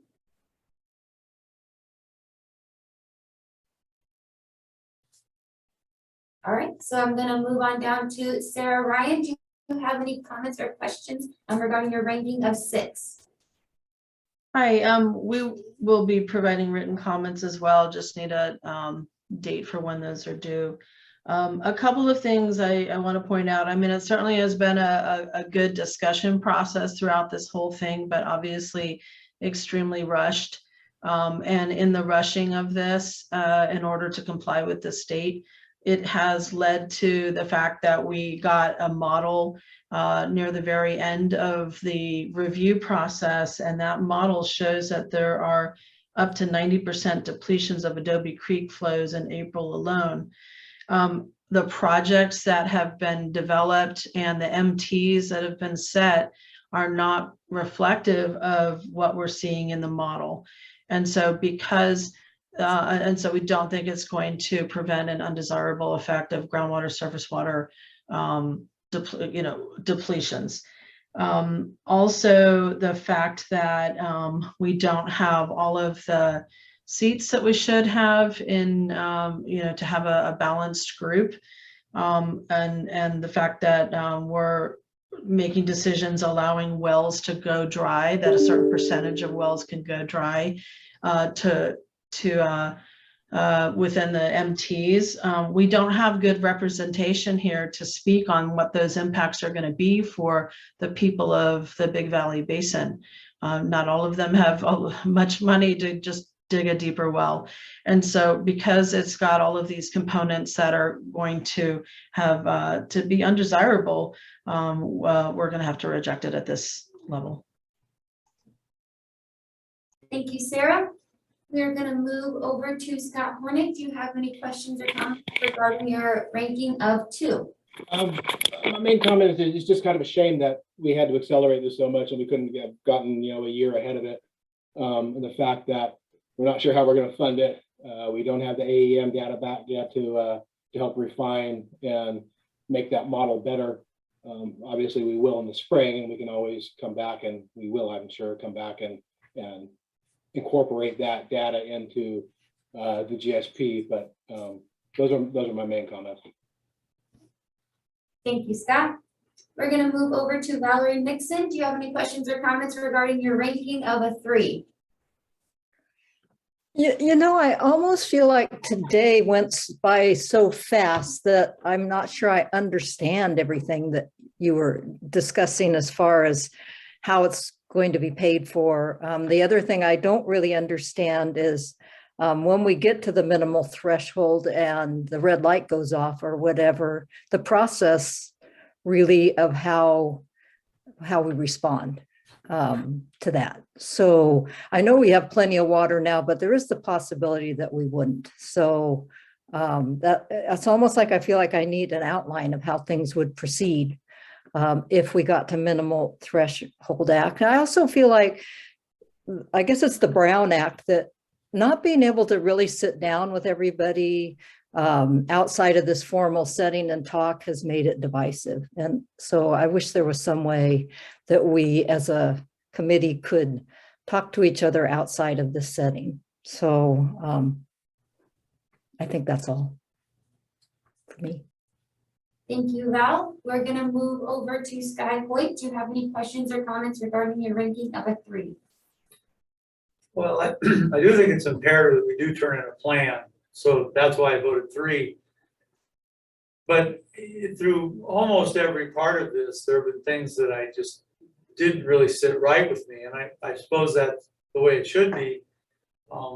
But anyway, there's, I mean, many details all the way through the whole thing. But aside from that, I'd have to go right along with Val. These Brown Act restrictions have been just stifling to me, particularly that I see myself as not representing a special interest group here and not being able to communicate with the public.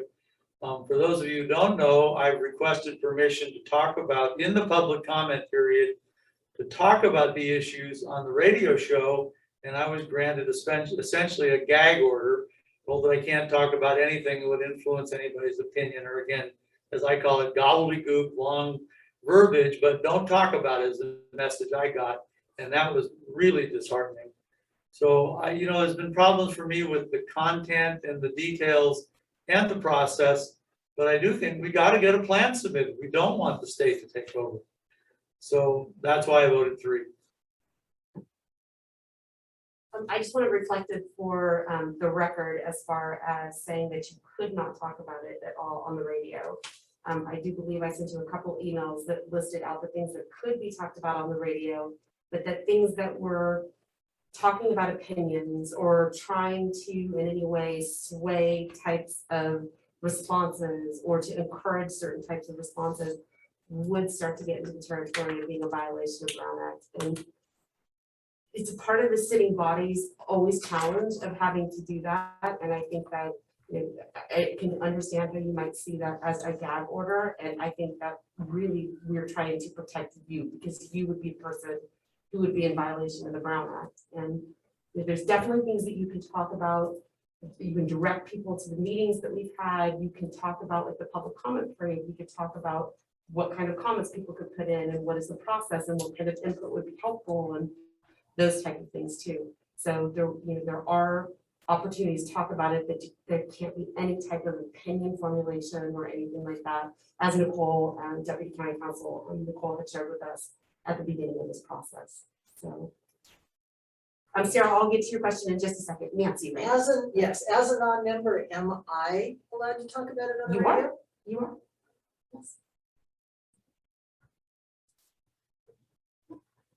Am I allowed to talk about it? You are, Jen. Well, I would give it, I'm abstaining because I don't know all the facts and I don't understand what's happening. I'm hearing from Mr. Teasley that what is the state gonna do? But I don't know if that's a fact. I don't know, because we're competing against the state for something. I don't trust what I know. And I know so very little. I need to be doing my own research. And now I hear that Sky, I kept wondering why Sky wasn't mentioning this on the radio. Now I know. I just think there's too many questions, but I want to talk at the end of the meeting too, so I'll stop. Sure. Thank you for that input, Jen. Okay. Sarah, did you have a question? It was, I guess, a question comment. I'm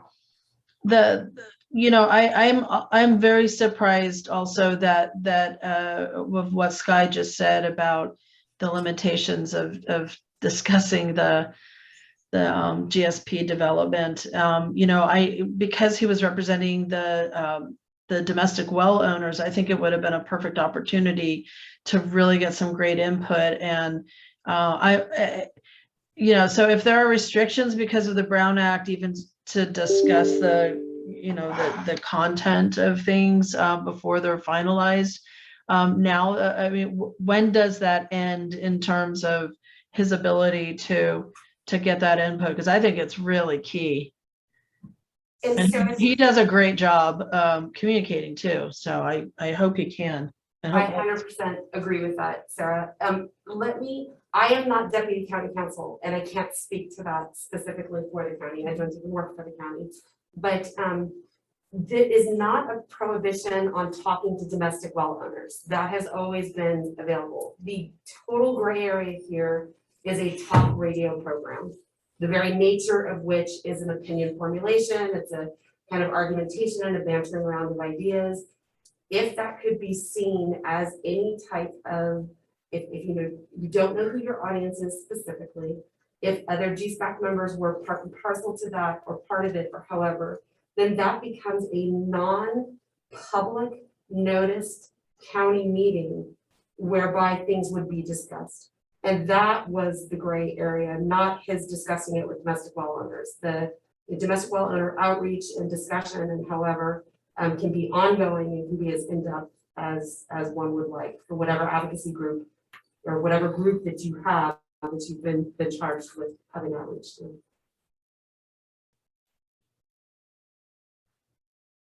And I will wholeheartedly say the Brown Act is a continual, very difficult thing to deal with city bodies. It's hard.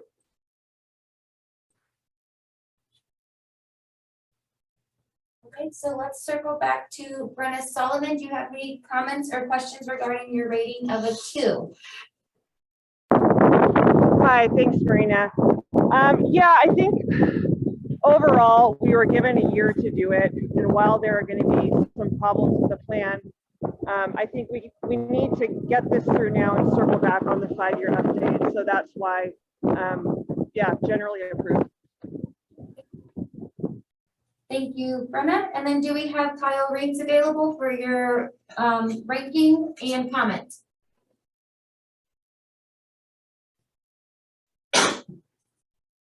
All right, not seeing or hearing anything. So for my comment or my ranking of a 2, understanding that there are lots of data gaps as we've discussed throughout this entire duration. Again, commending the efforts of everyone's your participation and understanding that this has been a very rushed process. But on behalf of the county, I'm confident that, as we come up to our annual reports, 5-year plans, that we'll be able to identify these data gaps, collaborate together, get the proper folks on the Gspac, so fulfilling the seats that we need, collecting, looking at the data together, and addressing some of those. I'm confident that we'll be able to do that. And again, on behalf of the county, I'm committed to seeing that through, that we are able to do that moving forward. So those are the comments I have right now. Miley Field is on the virtual sphere with us, and she asked a question just in regards going back to the radio program, about the radio program being, if it was properly noticed at the 72 hours, could the radio discussion happen? I think the issue here, Miley, is that it has any discussion that would have opinion formulation or putting it together in that way needs to have all Gspac members present. So that's the concern. And again, if we need to visit down the road and have Deputy County Counsel come back to advise us on that, we certainly can as we go forward. Definitely will be part of the major discussion when we're talking about the rechartering of the Gspac. For those of you who are just joining us, everybody who's on the Gspac now agreed to do it just till the submission of the GSP.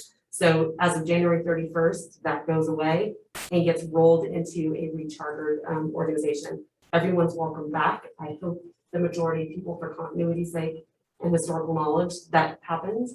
But that can be revisited that time too. We can talk about, a little bit more in depth about that. So. I will say that to wrap this up, I'm going to say that if there are written comments that Gspac members would like to submit as part of this, why don't we go ahead and give it, and the reason why I'm going to give it a Wednesday close of business, so that is the 23rd, no, 22nd. Yeah. So that would be Wednesday, 22nd. If close to business the 22nd, And one of the reasons for that is because then we can package it with the meeting summary that we turn back out, so everybody gets to see everybody's responses. And it'll give everyone a chance to see that too. Plus, commentary that we get back will help to advise. The technical team is going to be working over the holidays in order to make the changes and the updates to the document. So that will also help us advise it then. I don't want to wait until the 3rd or 4th of January to get those. So that's the hope. If you can get us written stuff by close of business Wednesday, I will promise that on Thursday morning in your inbox, I will turn back out everybody's written responses that we received, plus the meeting summary to everyone. And that will come from me, and I can promise that on Thursday morning. Would you like them sent written comments to you? You know what, you can, I believe everybody has my information. Why don't you send it to Marina as the lead person for it, and then she can forward them on to Maritza and I as we compile everything. But that way, as Gspac, you can amass it and we'll hold it. And what is your email? So I will give you my business card, Jen, when we're done, so that you have it. So let's go ahead and move on to next steps for GSP development for adoption process and submission, 7.1. And Ibrahim, are you there?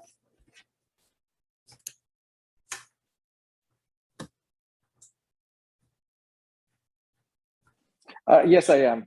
Okay.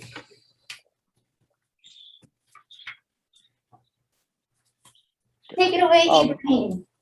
Yes, so I'm just kind of recapping the discussion we had earlier. We plan to have the board, the GSA board, as part of its the county board of supervisor meeting on January 11th to consider adoption of the GSP. At that meeting again will be publicly noticed. We'll have an agenda item for the GSP adoption. At that time will be an opportunity for public comment before the board take action on the adoption of the GSP. And then if the board wish, the board could also direct the technical team to make additional edits to the plan as they see fit. And then we will have another about a couple weeks to kind of finalize the plan, make any changes the board provide directions for, and compile the package, and then start the process of uploading to DWR's website to be completed by January 30th. So that's kind of the next steps we have in the process. So again, thank you everyone for your time and all of the input, and hopefully we can be part of this process moving forward to make the plan a better plan.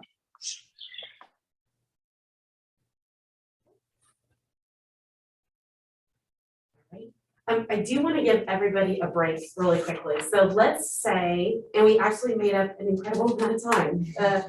So let's give everybody until, let's say 12, let's go for 12:55. So we'll convene back at 12:55. We'll do go through public comment process, and then also just talk about where we go from here as far as the Gspac is concerned, so that people know when the next meetings will be, what's going on, that type of thing. So we'll take a break here till 12:55.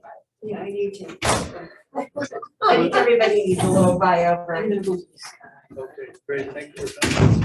Are we gonna mute the room? That's okay. So where was D1 on the meeting last night?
realize until, and then this morning I had them on my car.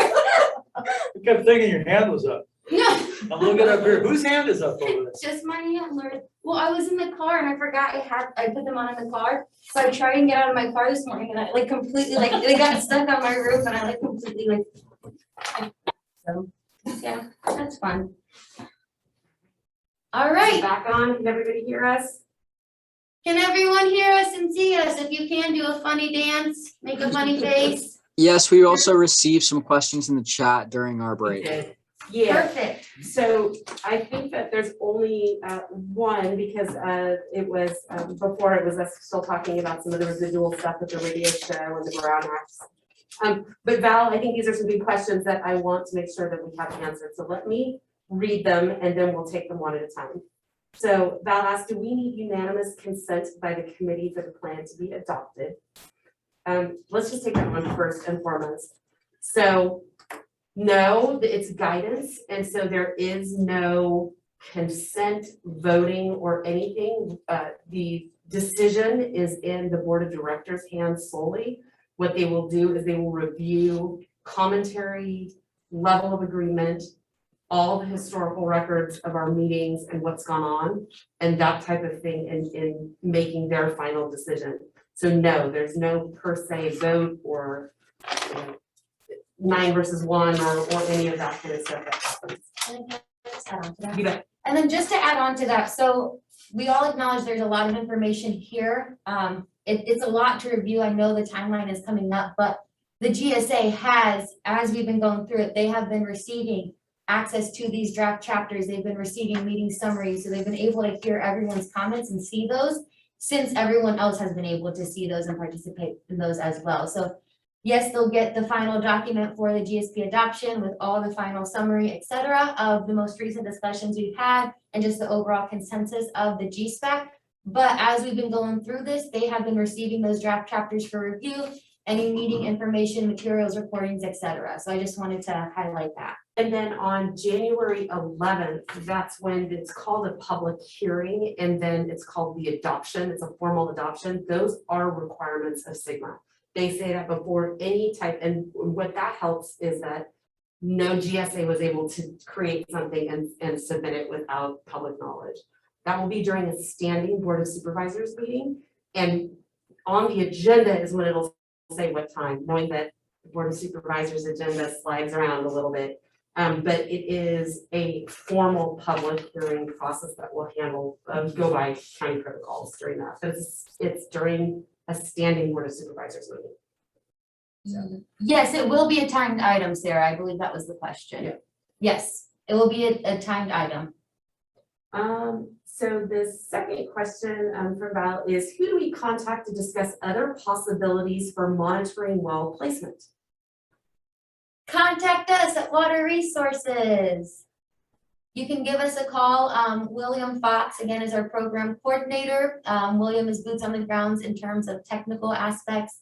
But if you have any questions related to this at all, just give us a call, send us an email. Whoever you send it to in Water Resources, as long as that water.resources, you know, that's our general email. You can send it to myself or William, but we'll make sure it gets to the right person. And then, hold on just 1 second, Sky, let me get to Val's last one here and then we'll get to yours. Who ultimately decides exactly how this is paid for? In other words, does the plan just give options and county adopts which plan to use?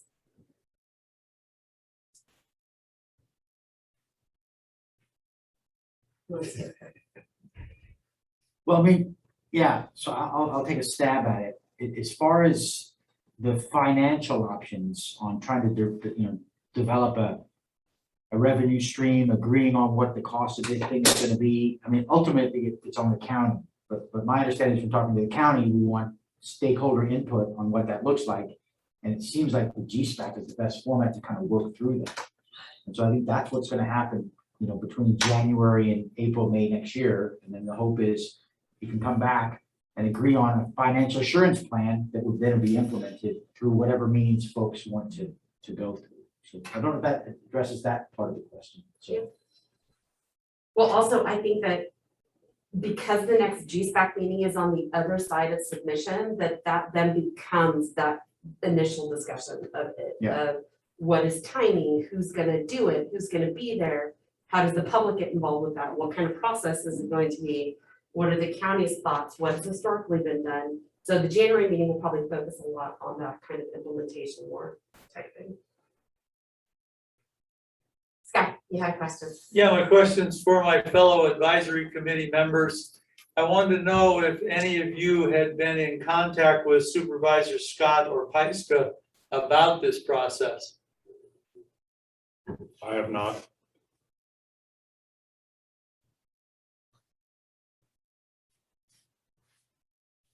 Sarah says no.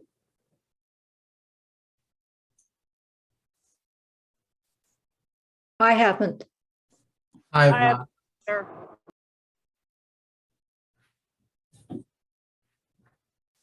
Kyle said no.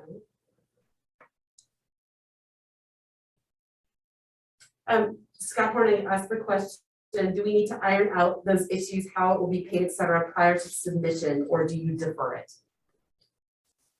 It'll be deferred until after submission. You do not need to have an exact plan, Scott, when you submit the GSP. That's not what that is not a requirement. The financial plan, yeah, we kind of make sure we're talking about the financial plan. So we have to, as part of the GSP requirements, detail out sort of the approximate costs for the various implementation pieces. But the financial assurance plan is not required. That's again, put on the locals to try to figure out. So that's where, that's where the conversation is going to be the next, several Gspac meetings. Probably the majority of that will be talking about how do we move this forward? What's the process? Bring in county council, those kind of things.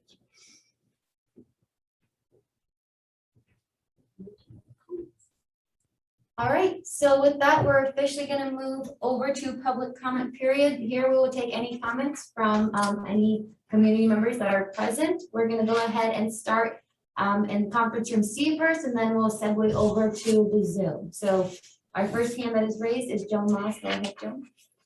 Yes, I wanted to clarify my position of stand aside, abstain neutral. I have been a member of the press for a very long time. I was trained by San Francisco Chronicle city editor Jim Brewer. This was before the pandemic, when both sides were put into a story and the reader decides what he believes. And that's how I still work. That's probably why I don't have any jobs right now. However, that's what I'm doing here. I'm a member of the public, and the member of the press is also a member of the public. That's what Cameron Reese explained to me years ago, an official member of the public. Okay, so I want to know on page 4, Teasdale shared that the LSCE runs a model now, but the LSCE can hand off the model and train Lake County staff on how to run the model moving forward. Could you explain that to me? What's the LSCE? That's who I work for.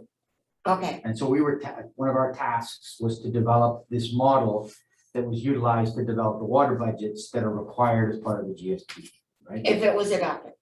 Yeah. Yes. So now that that's done, we've got this model that's, it's out there. And the discussion we had, I think, at the last Gspac was how do others get, access to that model? So the county paid for the model.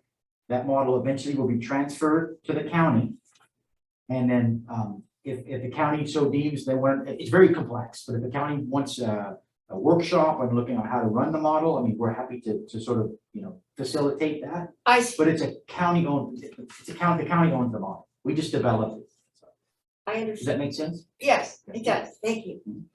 And I think that it's very important that everybody get all the facts. And I'm really glad that I know why Sky never talked about this. The other thing I wanted to know is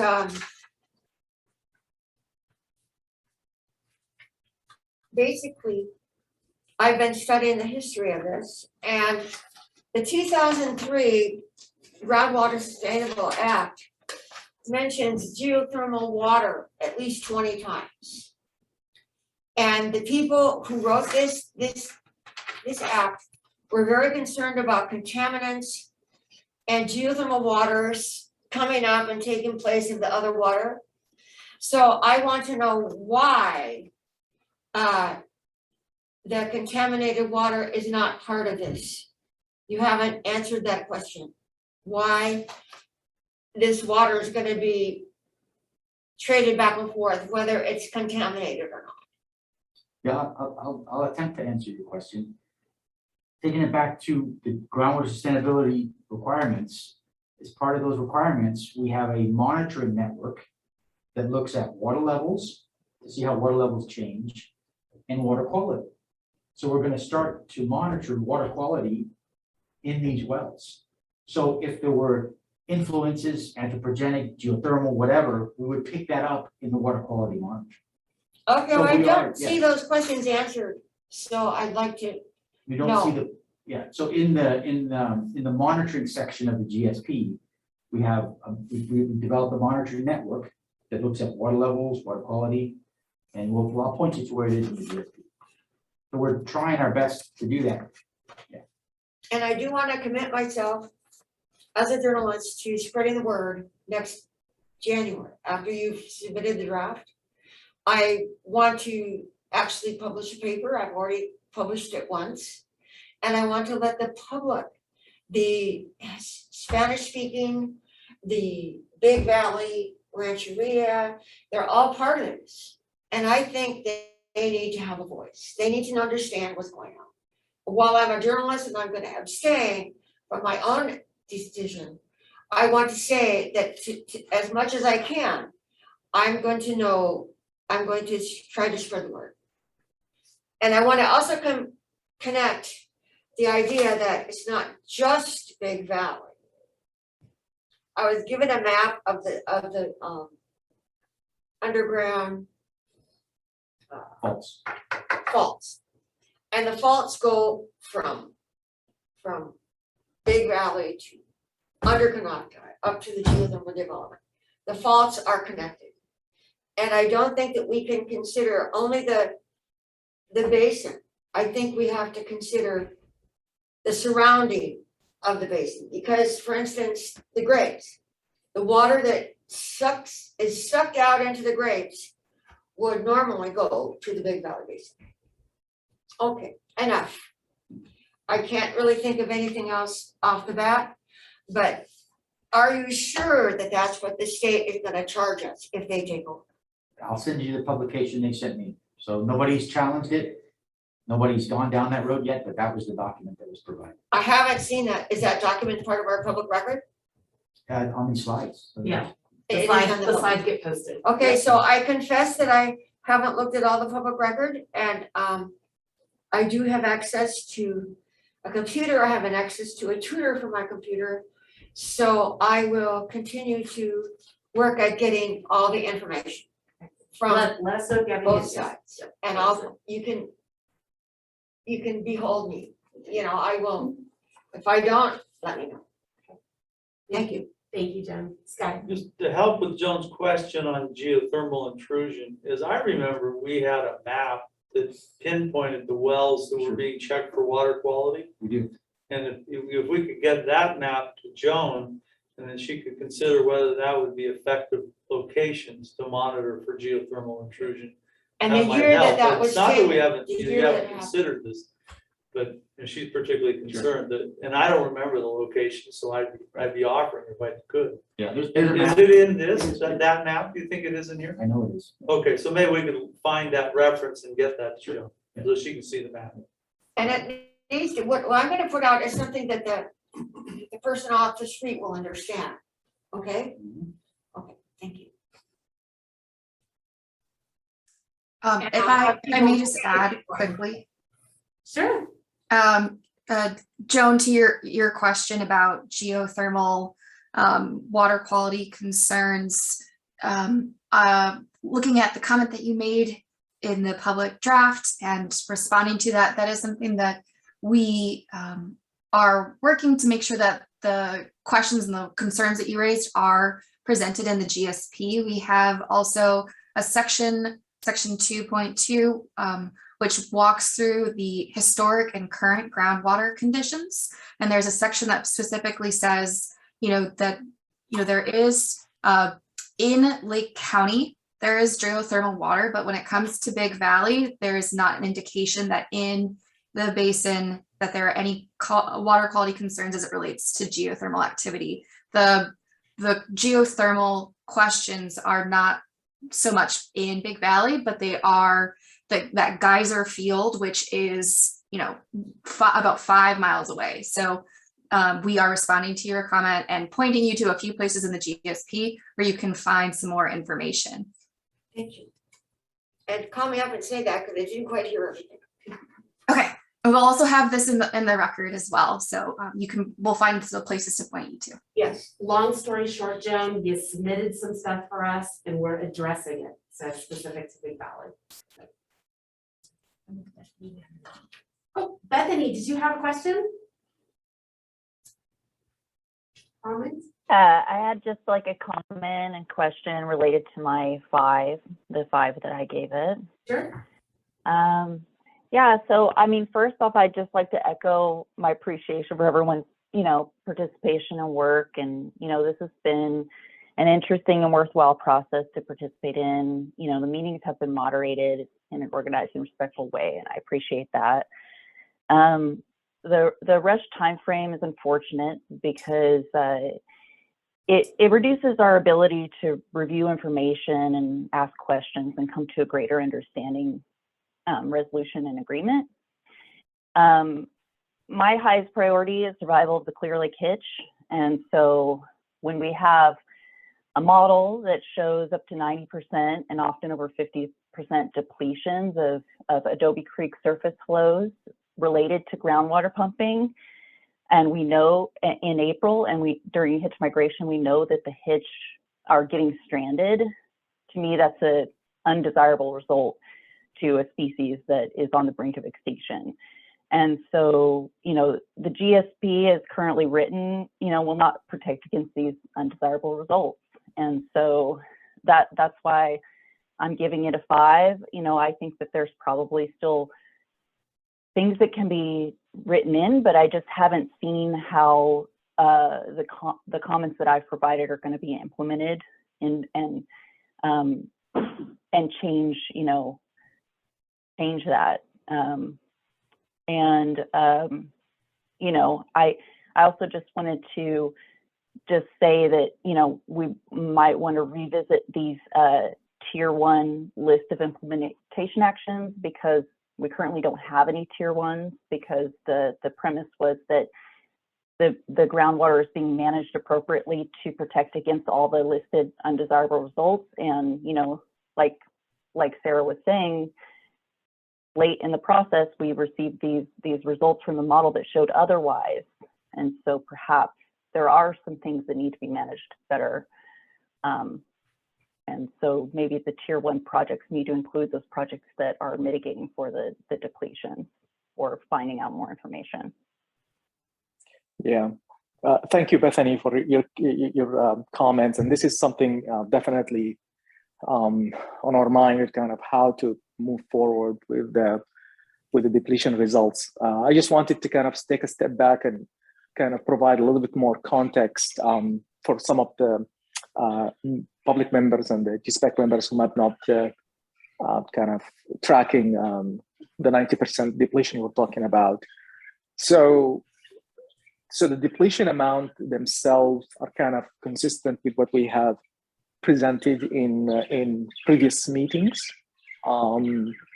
It basically shows on both Kelsey Creek and Adobe Creek depletions kind of ranging between 2 to 3 CFS in general, sometimes a little bit more, sometimes a little less, but typically between 2 to 3 CFS.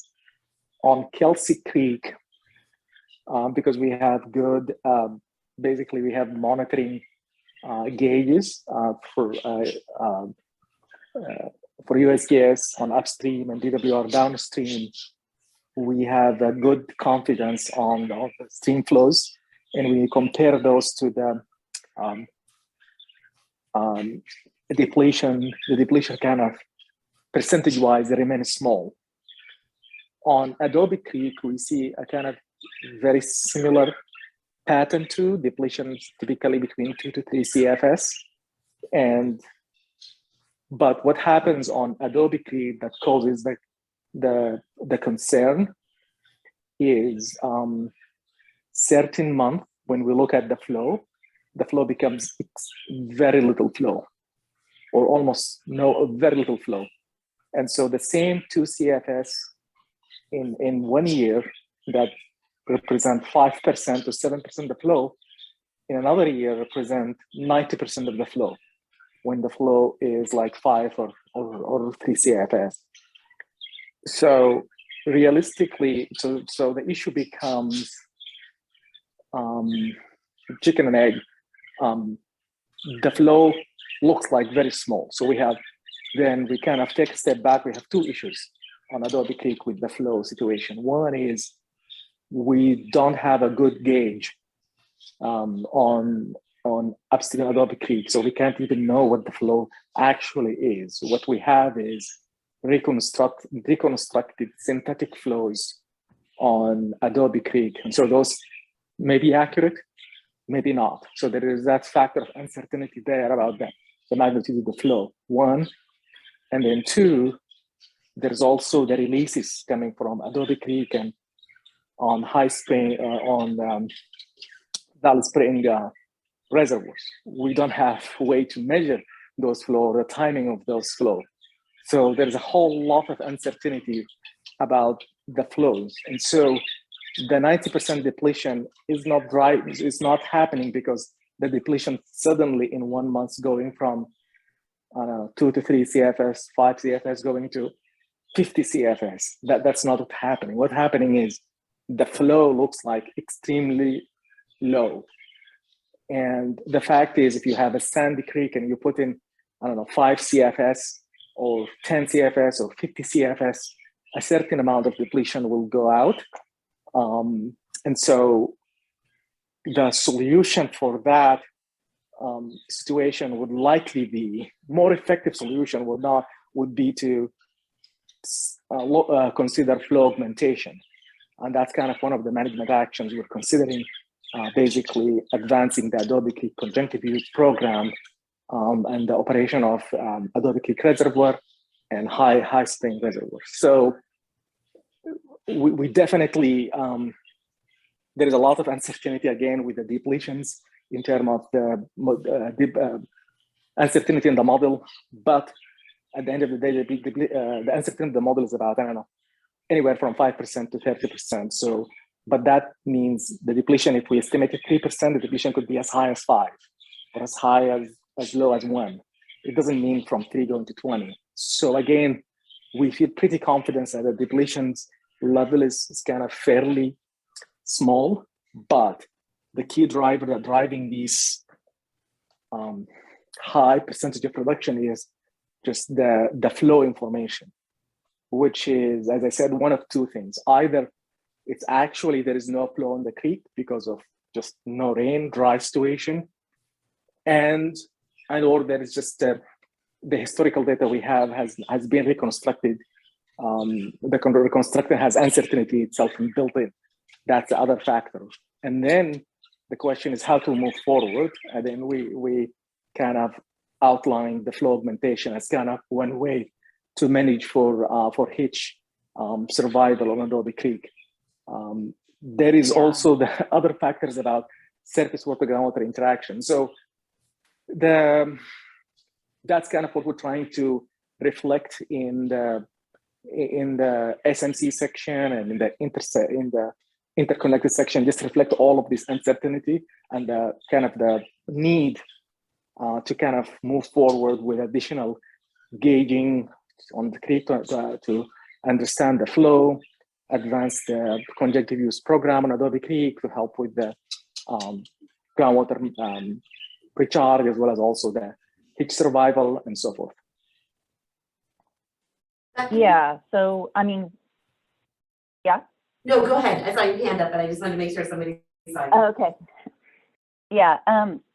Yeah, so I get all that. I get that there's uncertainty, and that's kind of why I was talking about, like, if we had more time, we could tease through all this stuff and come to an understanding, but we don't. And so this is like the best available information we have. You know, currently, I just want to go over some of the stuff that I'm going to be doing with Big Valley Rancheria this year. We are installing gauges on the 2 reservoirs so that we can know what the flows are coming out of there.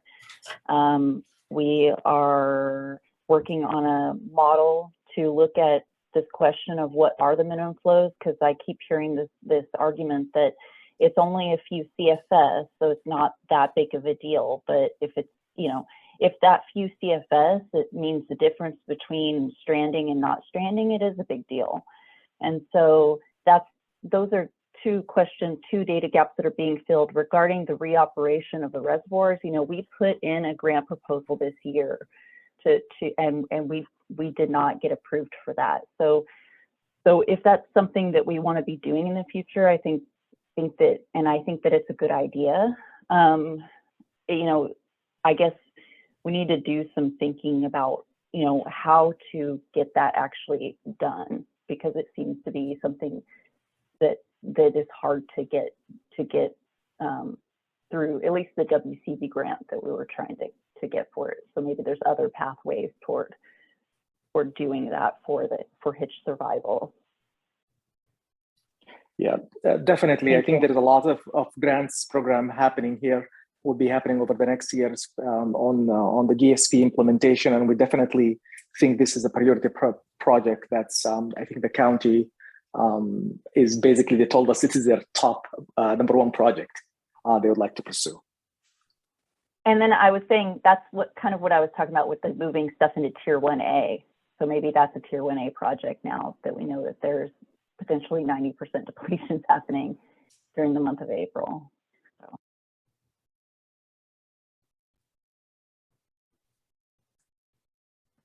I'll add, this is Megan, that Bethany, one of your comments, we did incorporate the updated that you all are this year are going to be installing gauges on the reservoirs. So that piece of it and the coordination, you know, with the Big Valley Rancheria has been included in a couple different places in the GSP. So we're, you know, appreciative of all of the work that you're doing there. And I think, you know, the hope is that the data that you gather through that, the data that we're gathering through the TSS, you know, application and those wells that are being drilled, that helps, you know, fill in these data gaps. So, you know, we have in the GSP this desire to fill the data gaps and work and coordinate with you all. Peter? Yes, one quick comment, Bethany, in connection with getting those gauges on the reservoirs. I think it's very important to have gauges both upstream from the reservoir as well as downstream, because how that reservoir affects flows is really important to us, and to our understanding of what we need to do to help those hitch. So thank you very much for working on that. Appreciate it.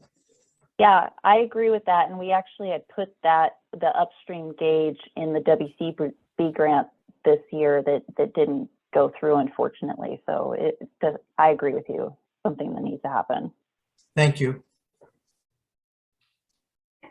Yeah, this is Eddie, just real quick, because I heard a couple of things in there that are interesting. I think it's really important to kind of coordinate a little bit on this if we can, because I think, well, I know there's a lot of money coming down the pipe, you know, for these kind of projects. And so I think if we could, you know, in the next month or so, craft sort of a project and sort of apply perhaps through your mechanisms as well as sort of the GSP implementation grant to fund this. I know we could get the money. So I think it'd be really, really important if we could, I don't know what it would look like, a subgroup or something where we could sort of put some dots on a map, figure out costs, and, you know, make sure that we could put together a strong application, because it's important.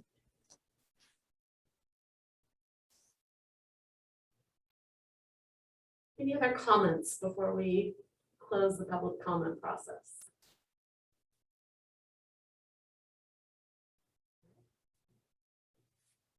All right, so our last agenda item for today's discussion is future Gspac meeting dates. So again, currently with what we have now and how our Gspac is developed, we have current meeting dates through January 2022 with our timeline clearly coming up with us. And then we will be rechartering the Gspac in the first quarter of 2022. I'm going to pass it over to Christy to elaborate a little bit more on any of that. So part of that process, I will be chatting with people over the next couple of weeks, realizing that we're right in the holiday period, but I'm starting to just kind of get a sense from each of you of where you're at in terms of continuing on with the Gspac. I think that how we do those meetings is very open. Does it need to be every month? Probably not. But just kind of deciding that and also seeing where everyone is at with returning. So you can definitely expect a call from me within the first week of January to start talking through those things. And then when we come back for the January meeting, we'll be talking about what does Gspac 2.0 look like? And what will it do? All right, are there any questions from the Gspac members on that?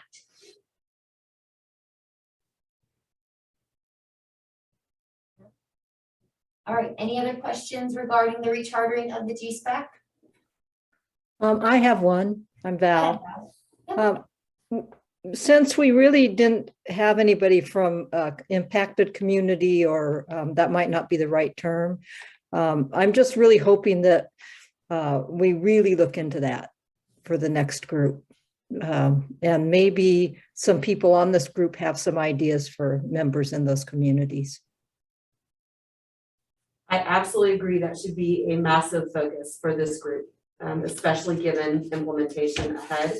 And I think that it may be a little simpler ask for someone to be part of it, since it's not, you know, the fact of when you said there's going to be hundreds, if not thousands of pages to sift through in the development of the GSP, that definitely scared some folks away, you know, not having the time for it. But, you know, hopefully just an input of voices and ability to turn out and to go back to their designated group to chat with them and kind of let the flow of communication go both ways is really super important. So.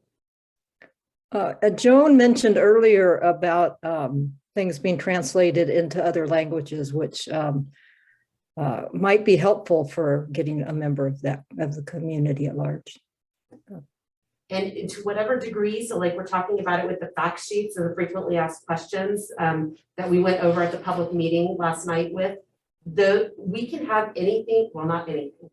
We can have things translated into Spanish for free as part of the Facilitation Support Services program. There's a cap on number of pages and things like that, but we can avail ourselves of that as we have materials more and more. So there's definitely that part of the process as well. And then just to go off of that, so we do have translation services available within our department. So the last two public meetings, we did have a translator available for our Spanish speaking community. Just also encouraging folks, if anyone has any questions, they're more than welcome to call Water Resources. We can walk them through that. So we have those resources available. Again, we need to make a stronger focus on it. And again, that's something that we are working with moving forward as well. So continuing those efforts, but again, just taking any ideas or recommendations from the Gspac and just the community at large. How can we make this document and this project as accessible to all members of the community in the most appropriate manner? And then I see Terry Loxton, you have your hand raised. Go ahead, Terry.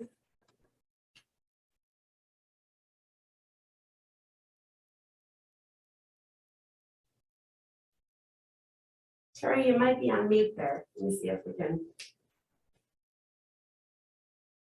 Can you hear me now? Yeah, there you go. Okay, great. This combination call in and be on Zoom on the phone is really difficult. And I couldn't even figure out how to raise my hand. So thank you for taking my comment for the public comment. And it was something, and I heard Megan, I think she was responding to Joan, but I'm not sure, regarding geothermal water intrusion in the Big Valley area. And Megan said that that was more at the geysers, but I just wanted to note that, the last drought during the 70s, there was geothermal water being pumped out of agricultural wells. And maybe Sky mentioned that there was a map of that, but I just wanted to bring it up. It's not just at the geysers, it is in Big Valley. Thanks. Thank you.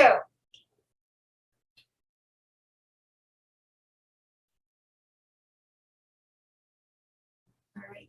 Thank you, Terry. Do we have any other public comment?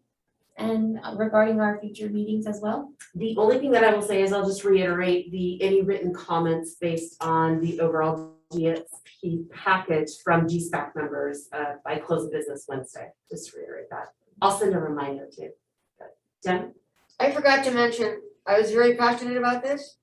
I want to talk to the airplane pilot who flew around the Big Valley Basin and see what he saw. We will get those results probably in the spring. So that report will come out in the spring. Oh, really? Yeah. Thank you. Yep. It's being done by DWR, by the state that's doing it. Thank you. Yep, you bet. All right. And I with want to get that, your email.